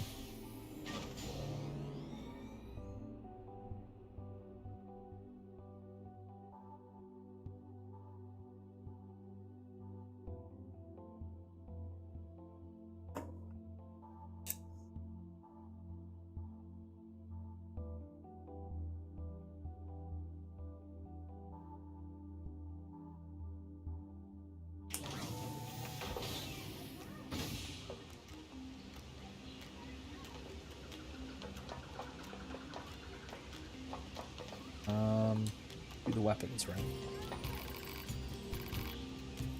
No, you don't.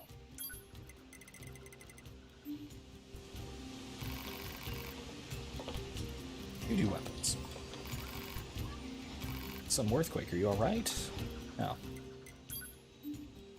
Let's upgrade. Oh. I don't have enough stuff to upgrade it, but I can upgrade my regular primary sword a lot. Yeah. Upgrade the axe, I guess.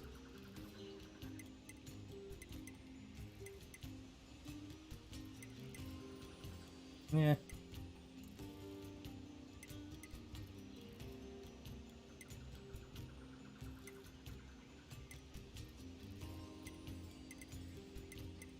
All right. Let's see.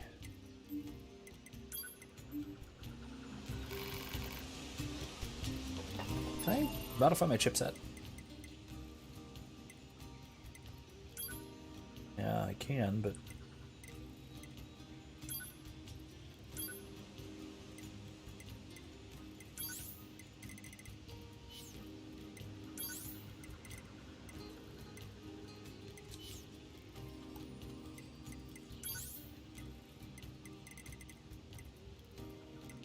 Feels good. Movement speed. This item. Yeah.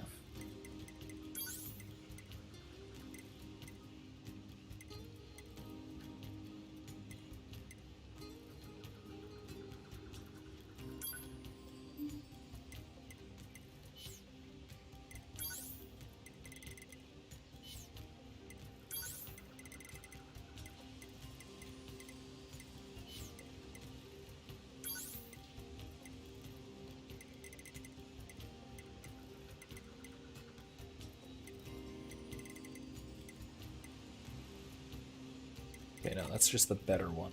I just have tons of these others.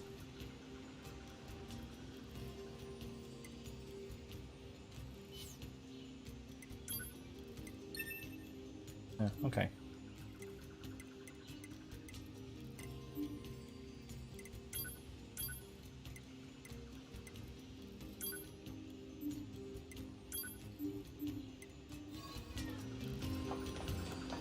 All right.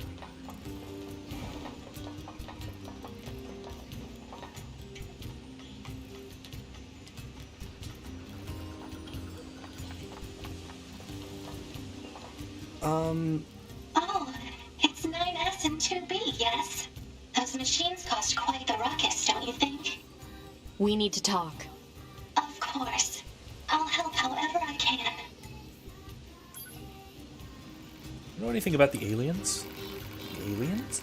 You mean the ones who created us? I'm sorry, there's not much I can tell you. We've been fighting for centuries without a single message from them. Guess you could say that the fact they never give us orders anymore is also a reason why we quit fighting. Yes, 2B? What about pacifism? Pascal, why did you choose not to fight? We've been alive for hundreds of years. We've lost countless friends time and again.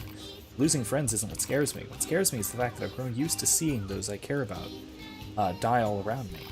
That's why I decided I'd had enough. Yes, 2B? Okay. Pascal, Yes, 2B?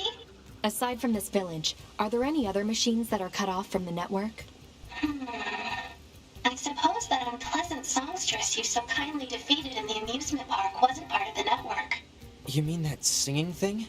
Oh, and of course there's the Forest Kingdom, but Forest Kingdom? yes, it's a vast woodland area not far from here. There's a group of machines there attempting to build a nation of sorts. They're quite hostile to outsiders, however. We can't so much as go near the place. Where is it? Northeast of the city ruins. You should be able to reach it by passing through the ruins of the commercial facility. If you go, however, be careful. Things have been rather rough there lately. This Forest Kingdom sounds like something we should check out. Yeah.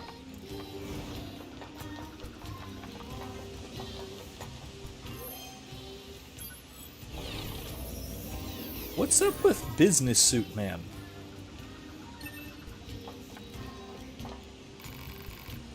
Father Machine.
Is that in the carnival? It's gotta be, right? I saw a couple of other quest things.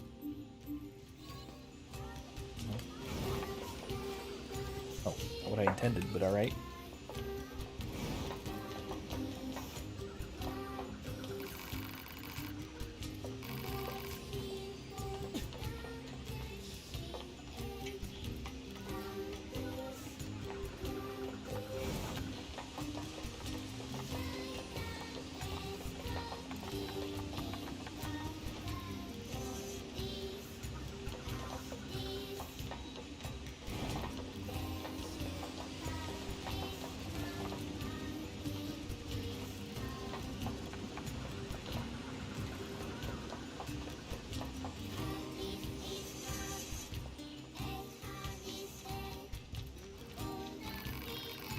Oh, hey.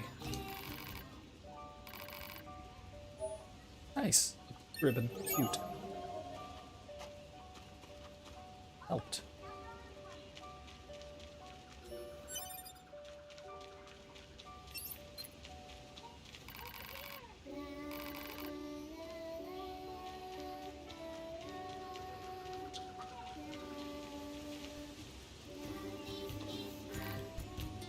Resistance members. Oh, no. Sorry, is something wrong? Mercy, please, just let us go. I think there might be some kind of misunderstanding here. You mean you aren't here to arrest us? No. Wait, why do you think I'd arrest you? We deserted the Resistance. What? We just want to find a place where two of us can live our lives in peace. Is that so wrong?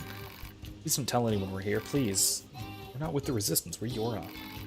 We don't have any obligation to report you to your superiors. Thank goodness. Still, if you guys stay here, they're going to find you eventually. We don't have a choice. Our locomotion functions have been damaged. We don't have the necessary materials to perform repairs. I don't suppose you'd bring us the materials we need. Huh? Who, us? We can't get them ourselves. If we leave this place, we'll be found for certain. That's a lot to ask, but we promise you a reward, please. Yeah, sure. Thank you. We just need an elaborate gadget to conduct the repairs. I saw one near the abandoned factory. Thank you again.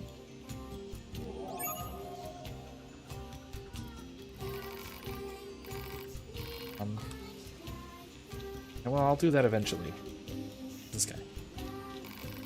Tired from carrying my friend. Just need a little rest.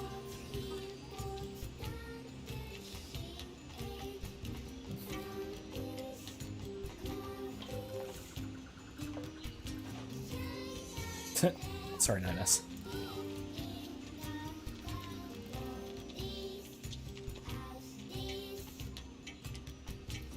Something tells me these ladders wouldn't work so well for the armless machines. At least the ones that are armless down there. Just a thought. Right, let's go back this way, because I think that's where one of these quests is. I'll do that. Or in the area.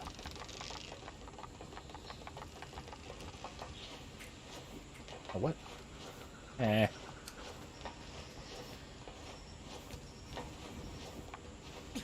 Oh, hey. Don't tell me, you heard tales of a genius inventor and come to see me straight away, yes? Quite. I'm sure of it. Yes, yes. You have a tie drawn on. After all, I'm the genius whose very name makes the earth itself tremble. Coming to me for advice proves a keen mind and a stout heart. Yes. Why, if you'd invest but a little in my efforts, I shall provide you with all the desires of your imagining. Okay. Sure. Half-wit inventor. Joy, elation! I had not thought myself capable of such, and just between you and I, know that if I provide enough of an investment, if you provide enough of an investment, I'll be able to return, provide certain dividends in return. Now then, what will you invest? Let's go with 1,000. Wise, a shrewd investor knows when to strike when the iron is hot, eh? I look forward to a fruitful working relationship in the future, quite. 2 days later. Rika, I've done it. Feast eyes and senses alike on my new invention. Copper ore. Some clump. That's broken circuit. Alas, but sadly the staggering work of genius has exhausted my funding. Care to make an investment? Yeah, sure. Let's go with 2,500. Let's do a big one. See what he's come up with. Alright, see what we got. Silver ore, down attack to... Ooh.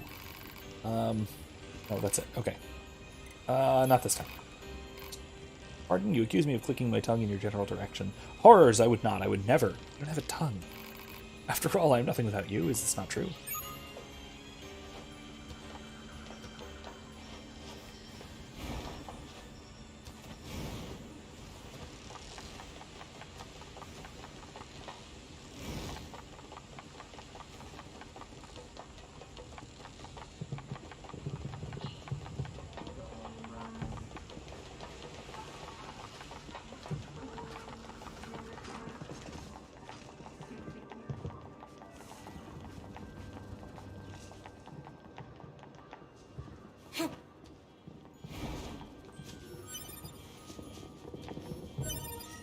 Is this the music box she was looking for?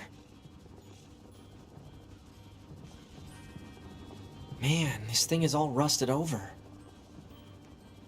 Look, a corpse. You think the box belonged to her? Poor girl died a long time ago by the looks of it. Let's bring this back to her friend. Okay.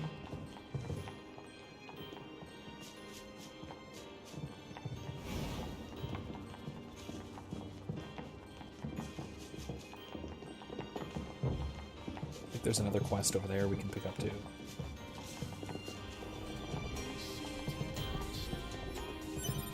The circus robots are still not hostile. That's good news. Through this way.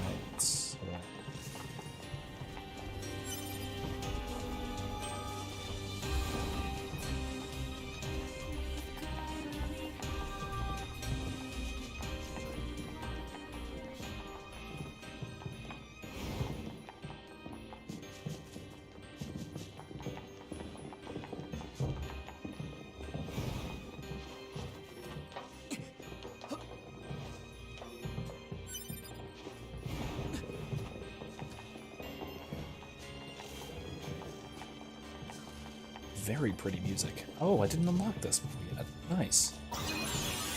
Oh, look at that. Let's see if there's anything else.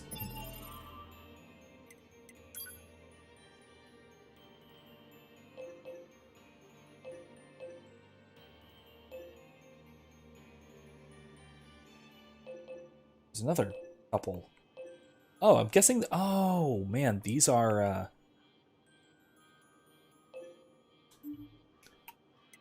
These are map locations, aren't they?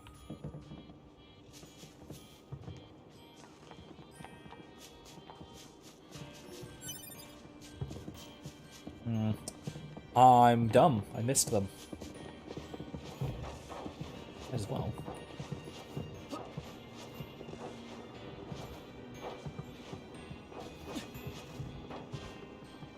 I like the carnival. It's pretty cool, actually.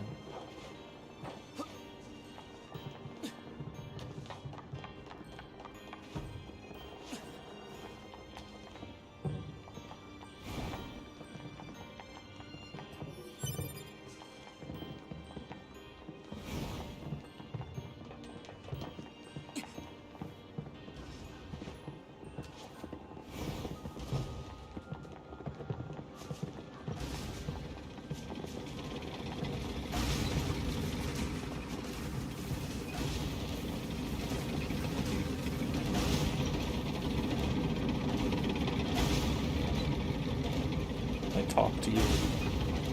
No. I can't. I have absolutely no desire to fight that.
Oh, we're back here. Oh. Okay.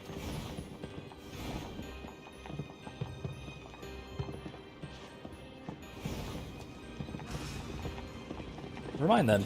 Right.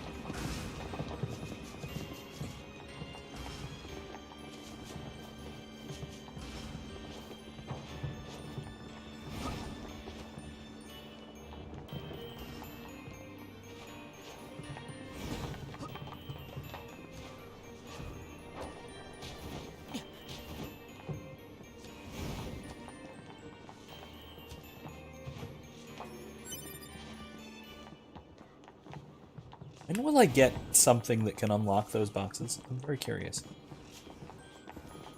Is that a soon thing, or is that quite a ways off still?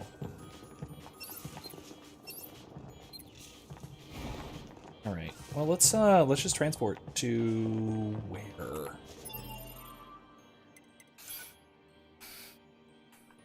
Let's see. I need to go to the woods.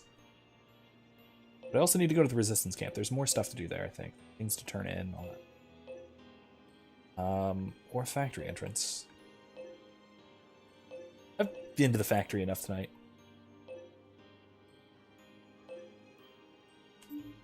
Let's go to the resistance camp.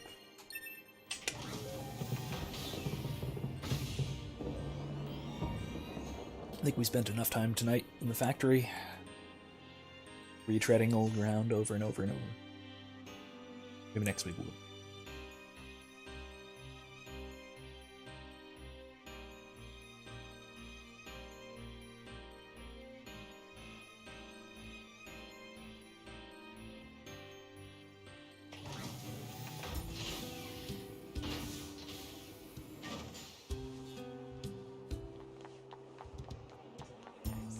Quest. Is something wrong?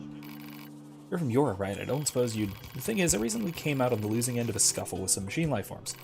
Oh, that'll ended up corrupting a portion of my memory, which is a serious pain, as I'm sure you can imagine. These photographs, for instance, I have no idea where they were taken, or even what they are. I only know that they're important. Oh, I think I recognize that. That's down at the bottom of the desert, down the little pool where the... What, I think it was oil. Okay, that was easy. I think that's right outside. Sure. If you find the locations, please send me the coordinates. Hopefully they will. Covering my misread memories. We'll let you know if we find anything. Okay.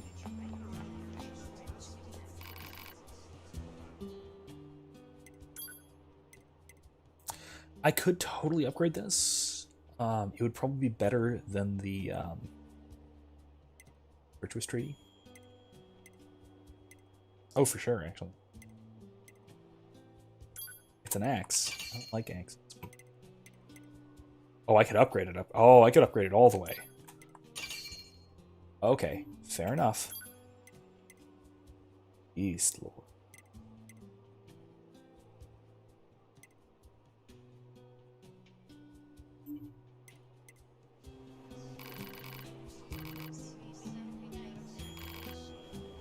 Alright, so they can upgrade it up to 3 here.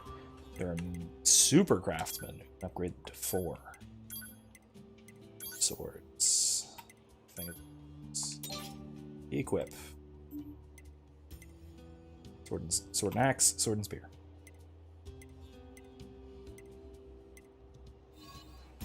Okay, cool. These places look familiar. One looks like the amusement park, one looks like the desert, and one looks like the forest. Let's keep our eyes open next time we're in any of those areas. Alright. It's the forest. Alright, well... I was thinking it was right outside, but... When we get to the forest, we'll keep it... Oh, this again. Alright. Let's go back here. Because I believe the music box belongs to this woman up here. Man, somebody up here. Yeah. Her.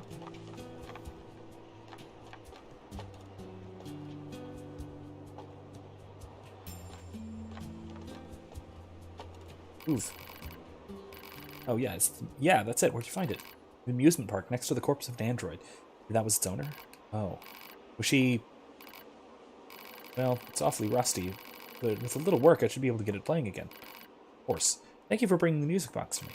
I can finally concentrate on my work again. Oh, and you two are welcome to enter back any time you like from now on. Tree seeds? That's interesting.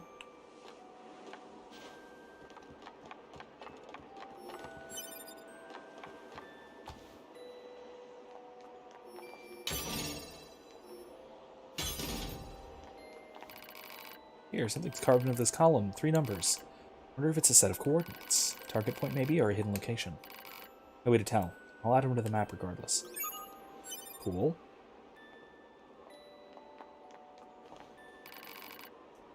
What to do, what to do. What's wrong? Maybe I can help you out. Say, you're from the bunker, right? Well, it turns out I have some packages that need transporting. Can't get them out of storage. One of my superiors was in charge of it, but now I have to do it. And there's so much stuff that I can't possibly move it. Who's gonna have my head for this? I gotta get those packages for transport out of here. Nah, get the goods for me? Sure, why not? Great, thanks a million. Okay. Go into the... Oh, it's in the warehouse. Marking objects likely to be the targeted packages. I can't get them out like this. Interesting. Ugh, better make a path first.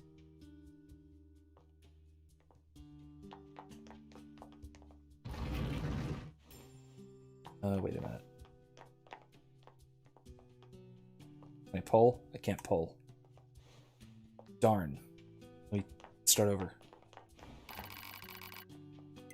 Yeah. Let me start over. Whoops. Done goofed. Come on. Can I do it again? Yeah. Yeah, let's try again. I think I have... It's another... It's basically a Legend of Zelda puzzle. Can I get around here? Scan. Okay, so if I... move this one forward.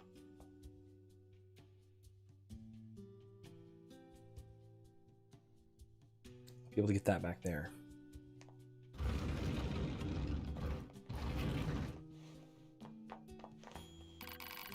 What? No.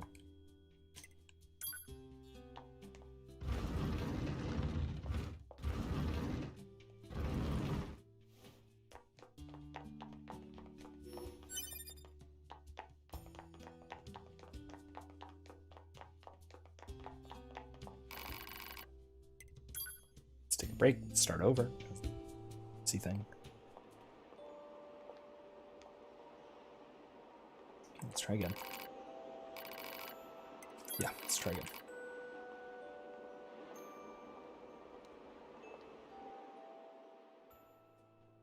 Now, so if... Oh, this is easy.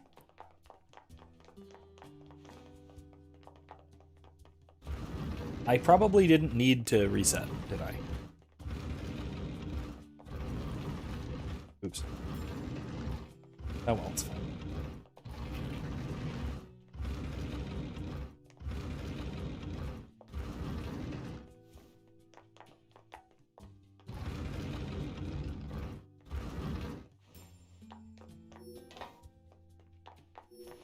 Okay, that should be all of the packages. I'm guessing there's multiple levels of this. But okay.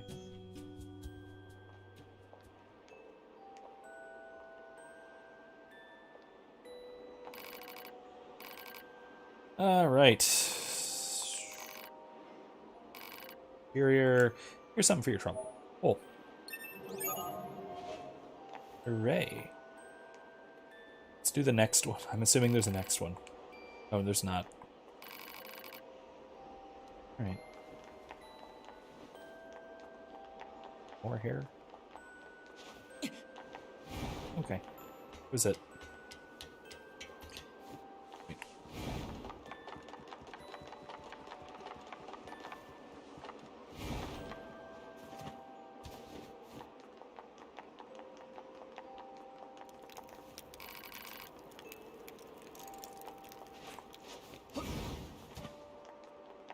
No. Alright.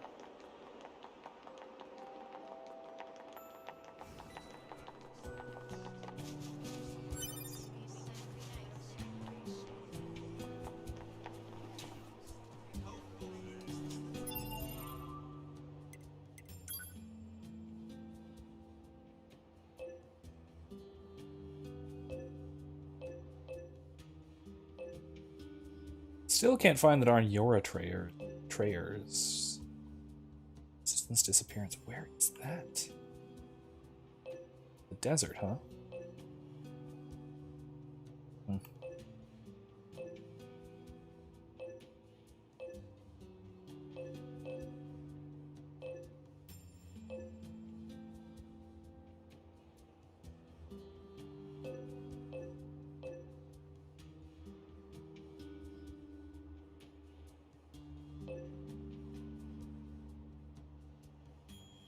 Well, that's weird, but okay.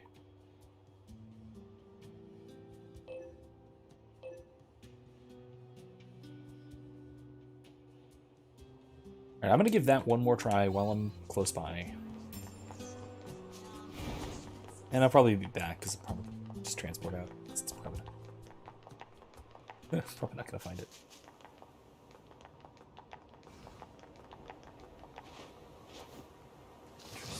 Alright, let's see.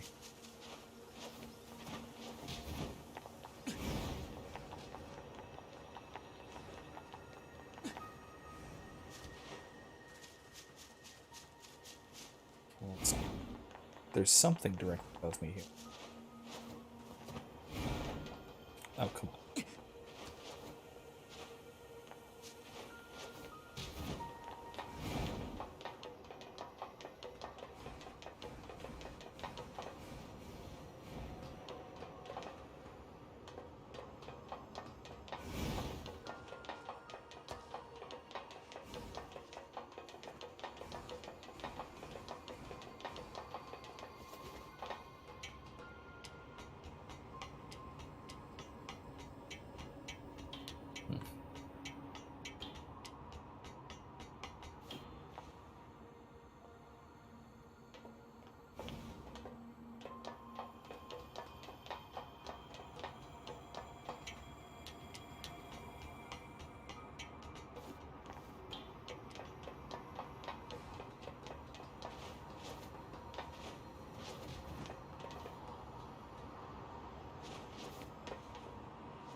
Well, mind, I guess.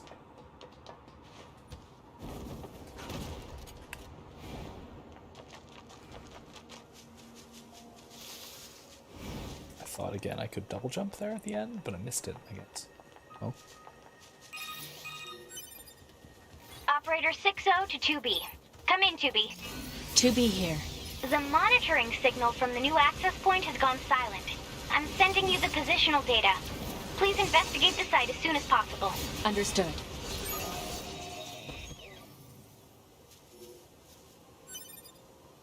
Okay, yeah, Beast Hide. That's what I was hoping for. Something up there I need to do. Oh. Hit marker.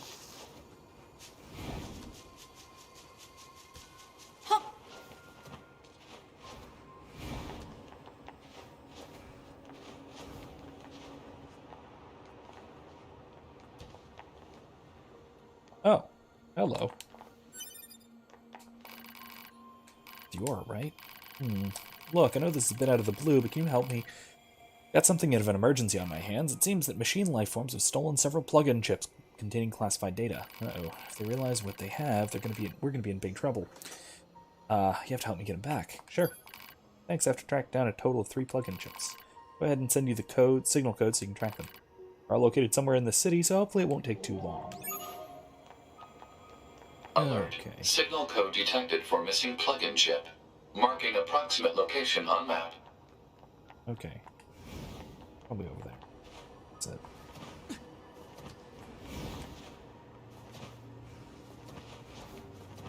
What in the world? Oh, it's one of those.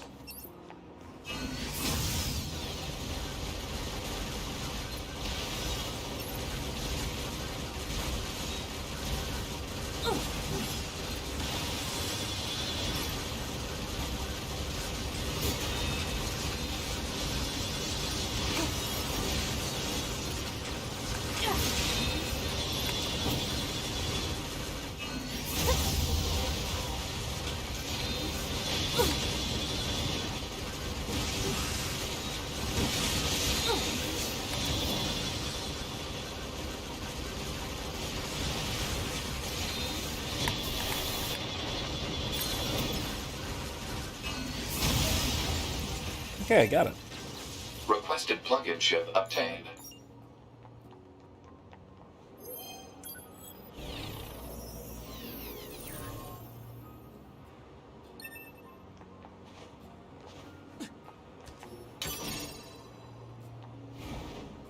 Alert. Signal code detected for missing plug-in chip. It is likely in the possession of a machine life form.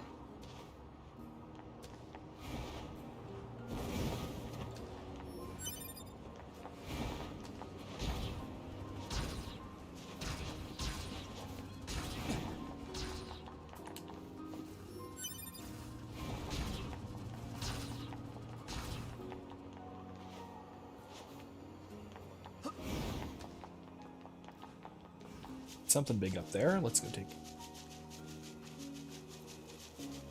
maybe another sparring session. It's like.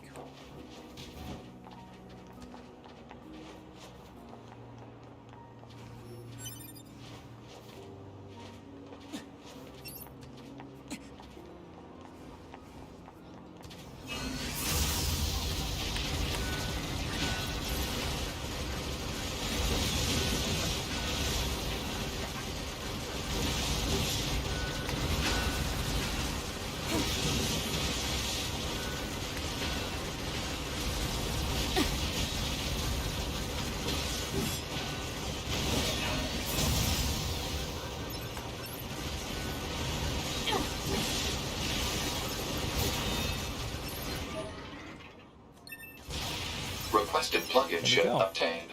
Alert. The specifications of this plug-in chip are unusual. Oh? This chip is a model used exclusively by Yorha units. There is no reason for a non-Yorha android to possess it. A Yorha-only chip?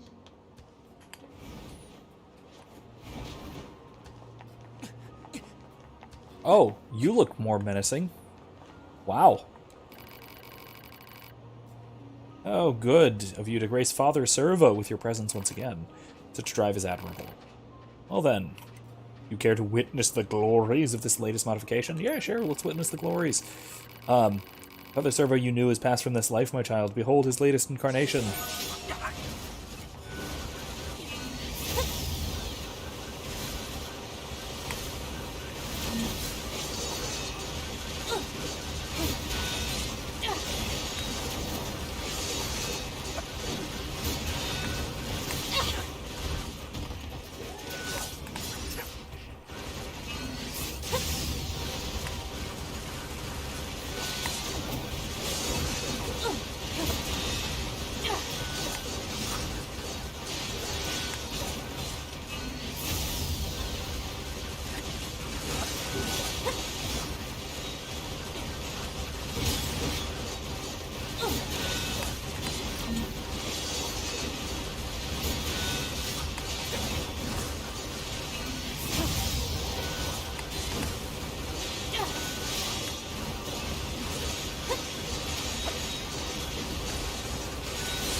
Okay.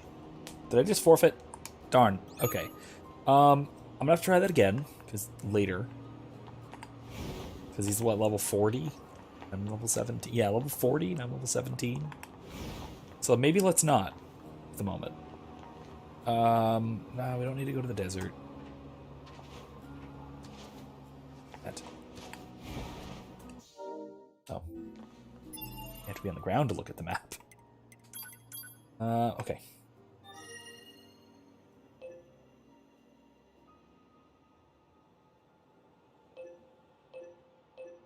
Prayers.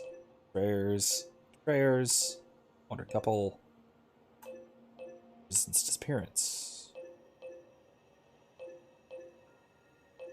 Sure. Photographs.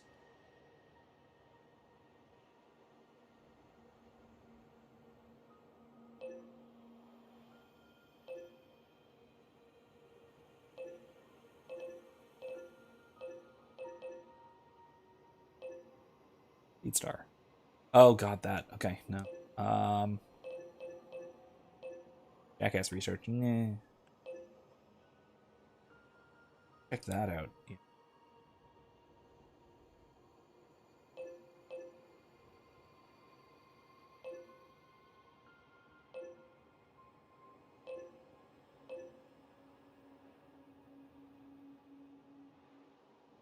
In half an hour. Let's do the desert quests.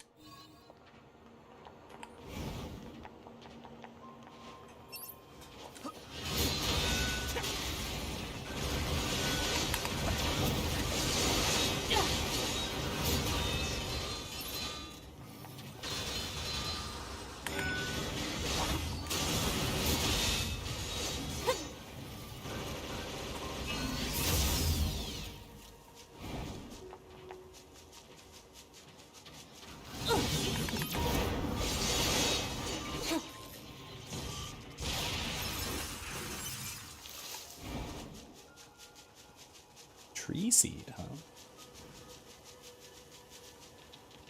Alright, away we go. Oh, slippery sand.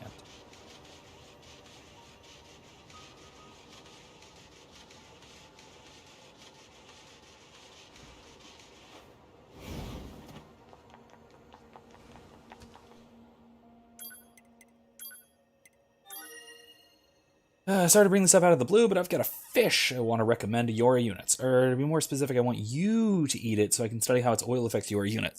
You know, for science. Anywho, stop by if you get bored. It's my treat. Interesting. Okay. Pascal. Ooh, it feels as if we haven't spoken in quite some time. It was literally 20 minutes ago. As it turns out, your stores in the village recently acquired a number of new items, and I wanted to make sure that everyone from Yora were aware of this. I would also be delighted if you could commit to memory. There are some out there who, despite being machine life forms, are willing to open their hearts and share such valuable information. Yours in friendship, Pascal. Aw. Very nice. You have fish for me? Yeah, I still have to give you that stupid fish. This thing's called a mackerel, and apparently eating it has a horrible effect on androids. I'd love to see what it does, so go ahead and chow down. Don't blame me if you die, though. Yeah. Hell with it, why not?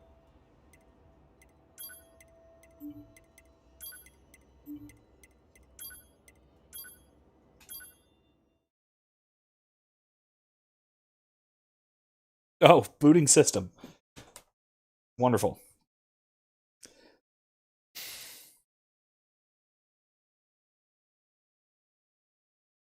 Did I die? Consume the mackerel. It didn't take long for the android's bodily fluids to congeal. Muscle rigidity and paralysis soon followed. It was good though. The android thought his consciousness faded. Exquisite even. No wonder humans used to eat them.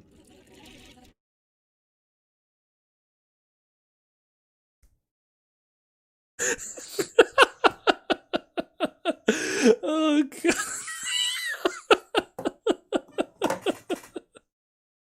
Oh god, that is the second best non-standard game over I've ever seen after sleeping with Morinth in Mass Effect 2.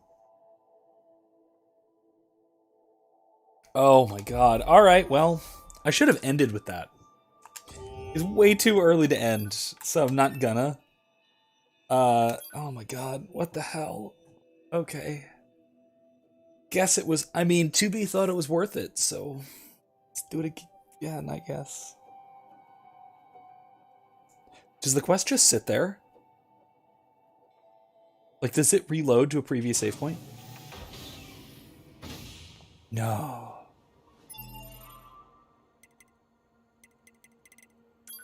Okay, no, I don't have a...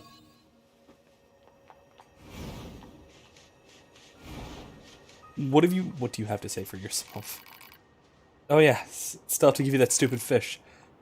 Oh my god.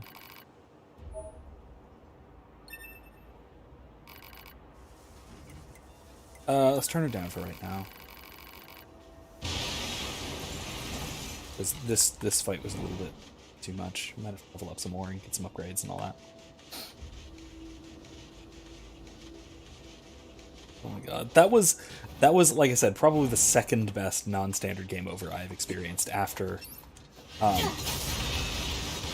sleeping with Morinth in Mass Effect 2. That was still probably the best. No, stop. But man, that was the... Oh god. So I did not expect an actual, like, legit game over there, like, at all. So if we use those numbers from the Resistance camp as coordinates, yeah, we're pretty much standing right on top of whatever they're pointing to.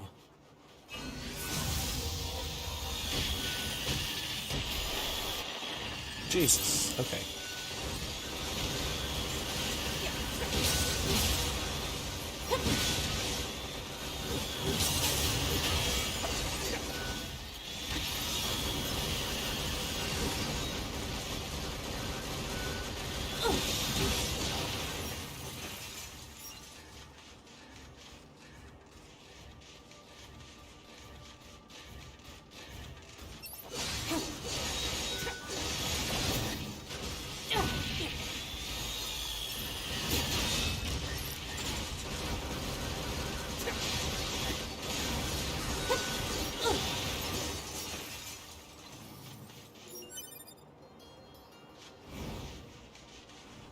Nines.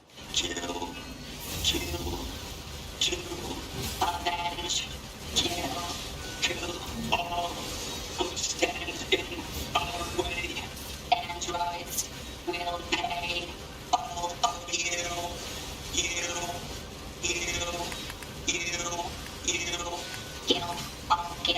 all of you, kill.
Pod, analyze this machine. Huh? What for? Call it professional curiosity. Analysis. This machine lifeform's comrades were destroyed. Driven by that grudge, it lured a resistance member to this location. It then proceeded to destroy him. Are you saying this thing wanted revenge? Oh, come on now. That concept is far too complex for a machine.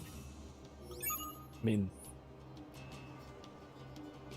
I know, it's a subtle distinction, but we're technically machines too, in that sense. I know it's a different sense, a technically different species if you want, but still. This corpse. I wonder if it's the resistance member we're looking for. Let's check his memory. Seems this one came here looking for revenge as well. I guess the weaker one lost.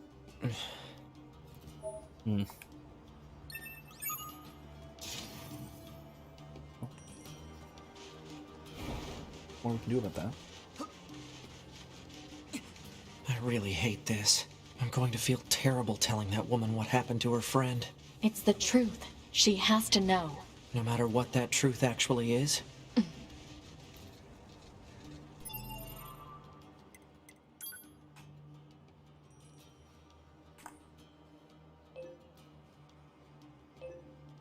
So, out to there. Here's letter.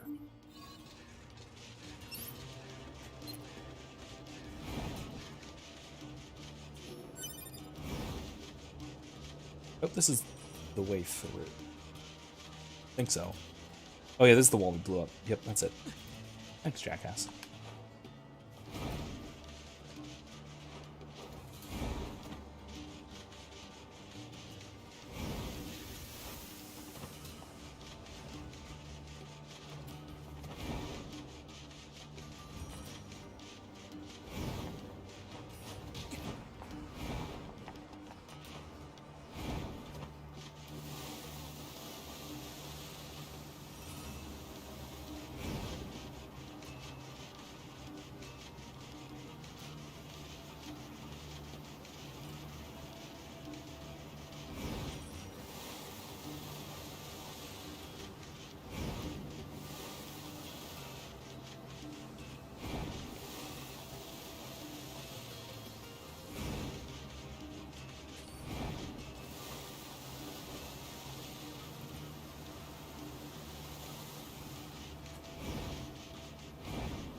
So glad I have a map.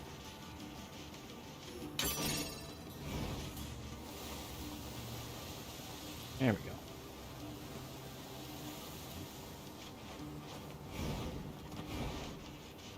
Interesting. Come here to challenge the trials? There's trial. Okay, sure. Enter and be welcome. This is very strange.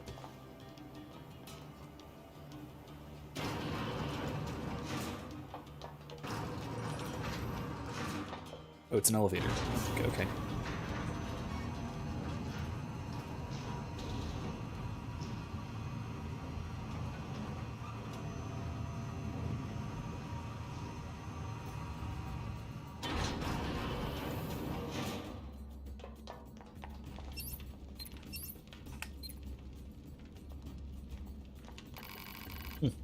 You're not one of us, but I have to respect Rule 15.392, so I won't kill you.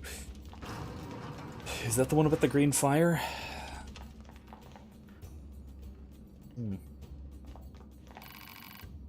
This is a sacred place where we worship the masks and the rules. As per Rule 2858, I will now provide a more thorough explanation. In this place, we select the true masked one. In order to become the true masked one, 6 trials must be overcome. If you possess the will to continue, register yourself at the reception area. You wish to challenge the trials? Why not? Trial of Sand. Very well. You're not allowed to use items in the arena, so keep your hands where I can see them. For Rule 61.513, I shall accept your request to challenge the trial. Which trial do you wish to challenge? I recommend level 25. Ooh, please hear the rules. 6 levels of trials. You must begin at the first trial. Once completed, you'll be permitted to attempt the second. Okay, okay, etc. Okay, let's try trial 1. Know that you must rely on your own strength as is demanded by Rule 61,284. Fight with firmness and honor. Now begin. Even without using your pod. Jesus.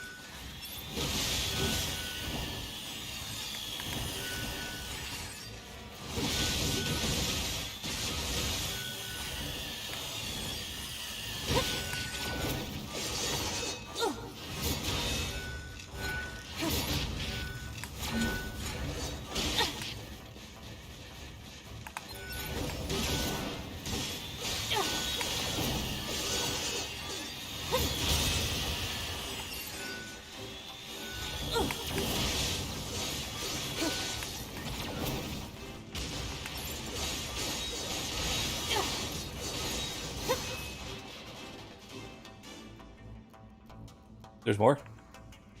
Oh, there's a lot more.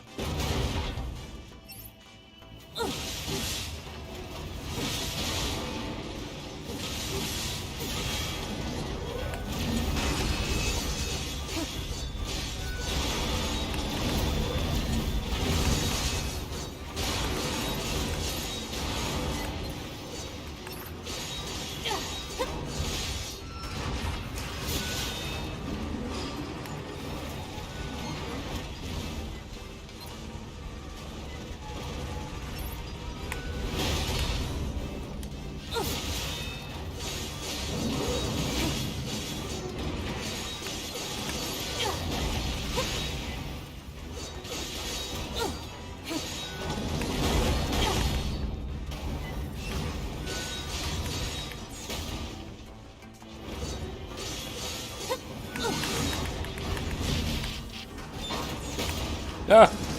Oh, jeez. Okay, that didn't work out.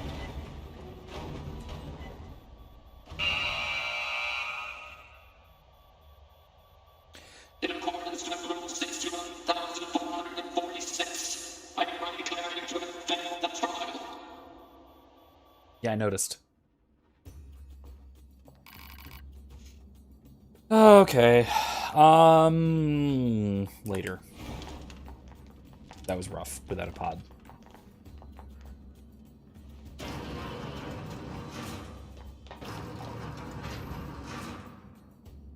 Ranged a lot. That's alright. That's alright. I'll try again another time.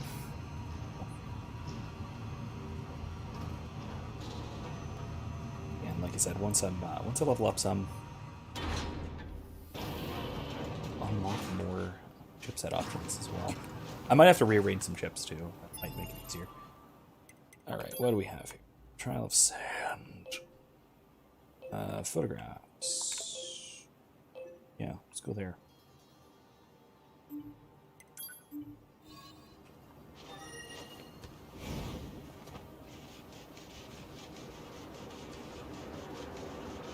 The sandstorm.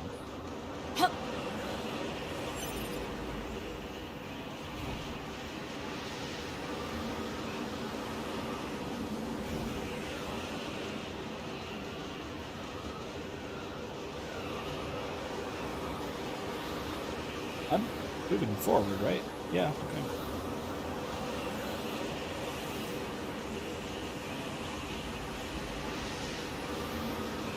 I see nothing.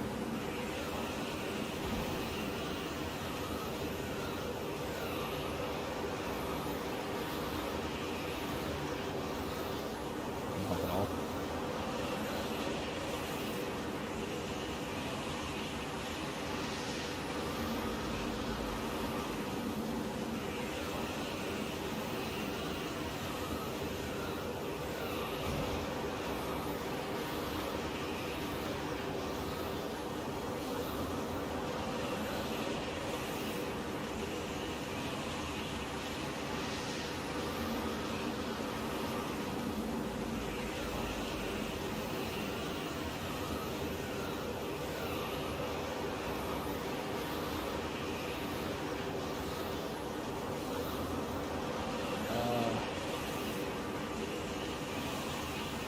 Hey! Made it around. Wow, okay.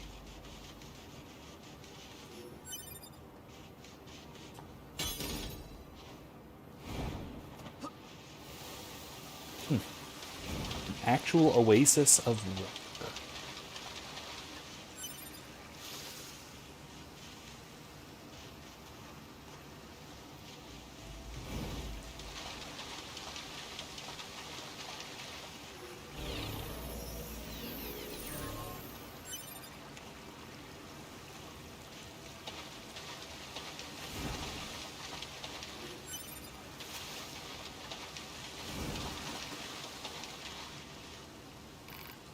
You're a soldier. Hello. A flock of birds came to rest their wings here. I wonder if they instinctively knew how to escape the storm. It seems like time moves more slowly here. You've got nothing to do. Why don't you try fishing? Everyone loves settling down for a round by the pond. What are you doing here?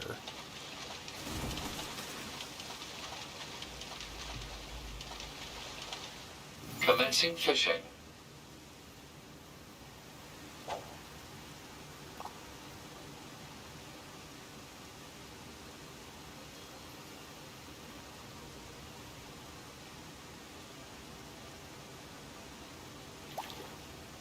Report failed.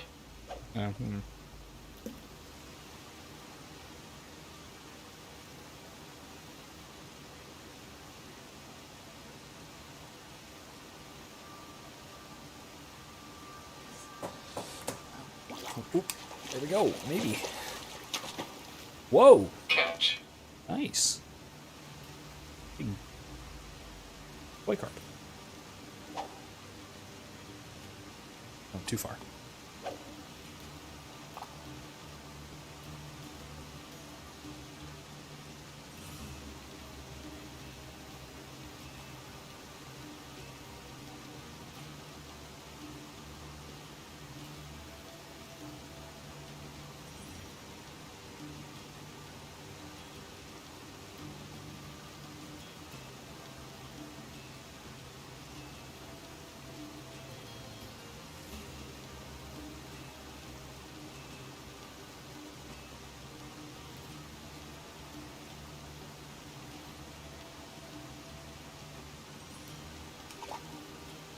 No response. Hey,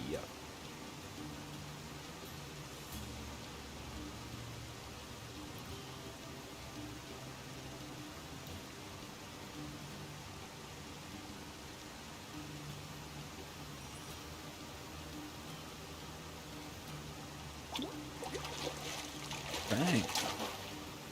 Bite detected. What is that? Killifish. Do one more. Oop, too far.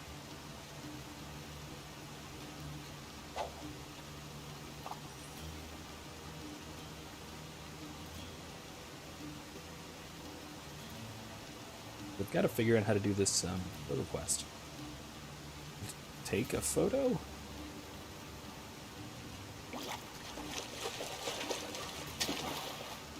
Report fresh.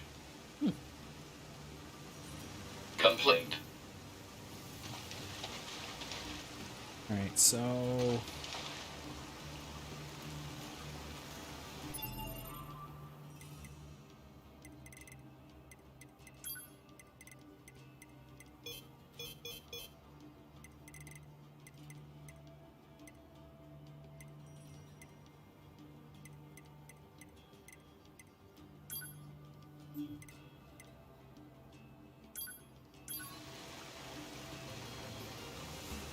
Oh my god, I didn't realize you could do that.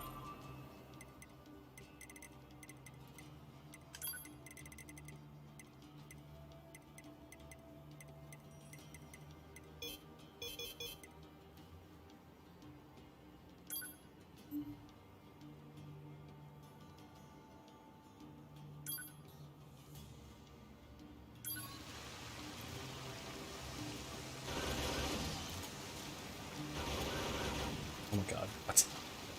Okay, Hold on. Oh hey, here we go. This is one of the places in that Resistance member's photographs. Better record the coordinates. Cool.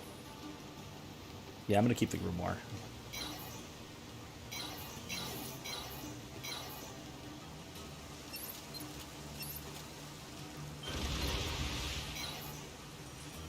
Right. Well, that's it. That's all I can do here. I think that's probably it for the desert. At least for now. Oh, jeez.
That was so cool.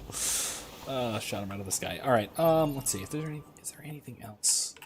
Let's see. Find desert. No, I can just go to the desert center and then transport out. We're almost out of time, so next is probably going to be the forest, right? Something to do with the village. That at the park. These, which are just... Intel. All right, let's do that real quick. Let's go to the city ruins near the factory. Really quick. Should have time to do that. 7 minutes. Why not?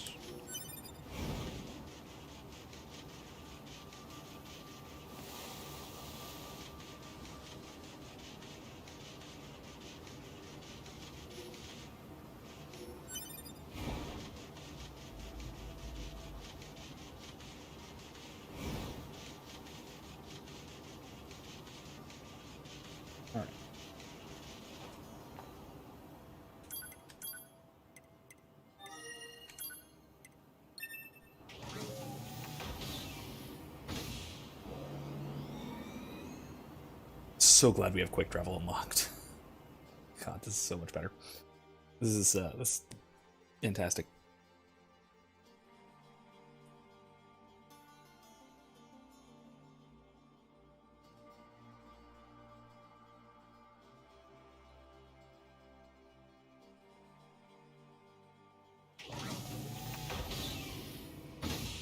It's another one of those like big areas with sometimes confusing little transit bits and bobs between them.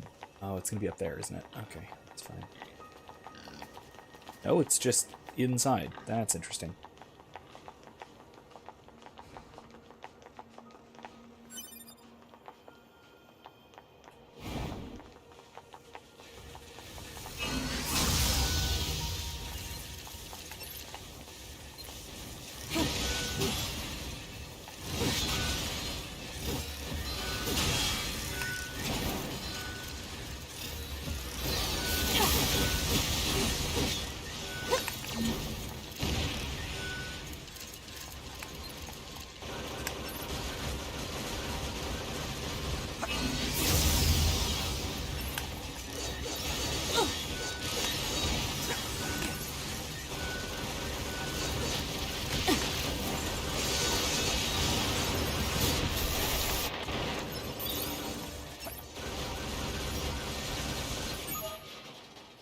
Got him. All right. Alert. Incoming message from command. All units, be on the lookout for a missing Yorha in the city ruins. This unit was in possession of several plug-in chips that contain classified information. I need you to seek out whatever intel you can regarding their current whereabouts and status. Roger. Chips with classified data, is it?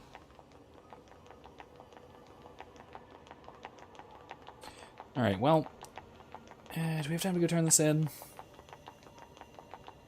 Maybe.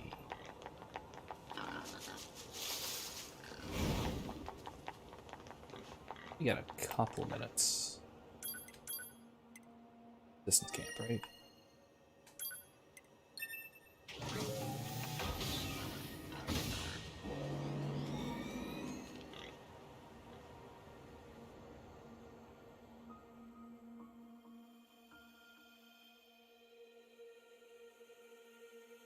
We'll do this, and this will be our last little thing before we wrap up for the night.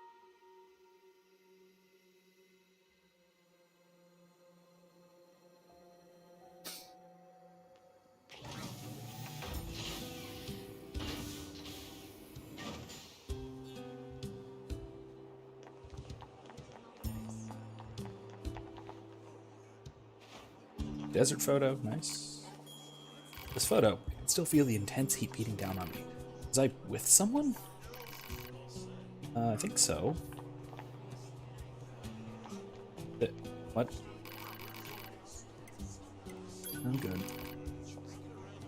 What are you doing? It's amazing. This head is amazing. This on, you can see the whole world. Ask me something, anything. No, that's it. Okay. Just another weirdo in a robot hat.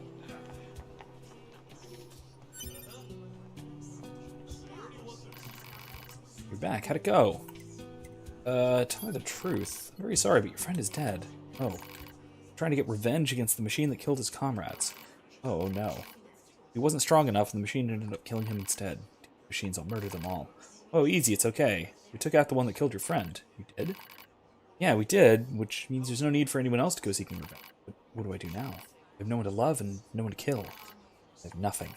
That's not... Come on, IS. Look, we'll be back, okay? Come back and check on you. Well, that's unsettling.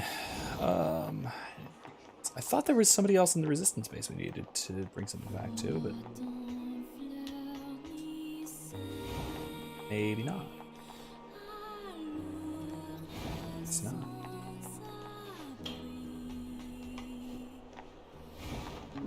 Item.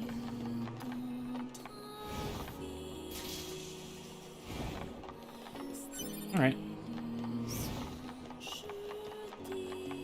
Guess we'll call it there, shall we? Go to bed. I can actually save and quit the way that you're kind of supposed to in this game, because we're right conveniently where we're supposed to be.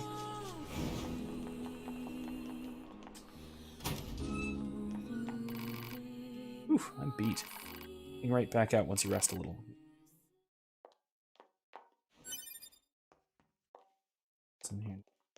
Let's take a break. And we will call it a night right there. So thank you all once again for joining me this evening. It's been a good one. We had some good conversations. Like I said, I will be putting some things, some links to a couple of things in the description. I'll also be sharing a thing or two on the Discord, best I can find. I'll see if I can find a good description of the Red Pill, particularly from Michael Malice, if I can find it. Also, there's a great talk from Jonathan Pajot about the Matrix. I'll see if I can put that in there too, both the description and also somewhere on the Discord. Great, worth discussing, so feel free to keep up that conversation there. But as for right here, that's all I've got for this evening. That's all for NieR for tonight. We are going to be picking this back up right here on Monday. Ooh, indeed. Before that, we're going to be picking up and continuing through Dragon Age Origins on Thursday, same time, same place. So I hope to see all of you then. Realized. Let's not. All right. Anyway, that's all. Thank you all again for joining me, and I hope to see you next time. Good night.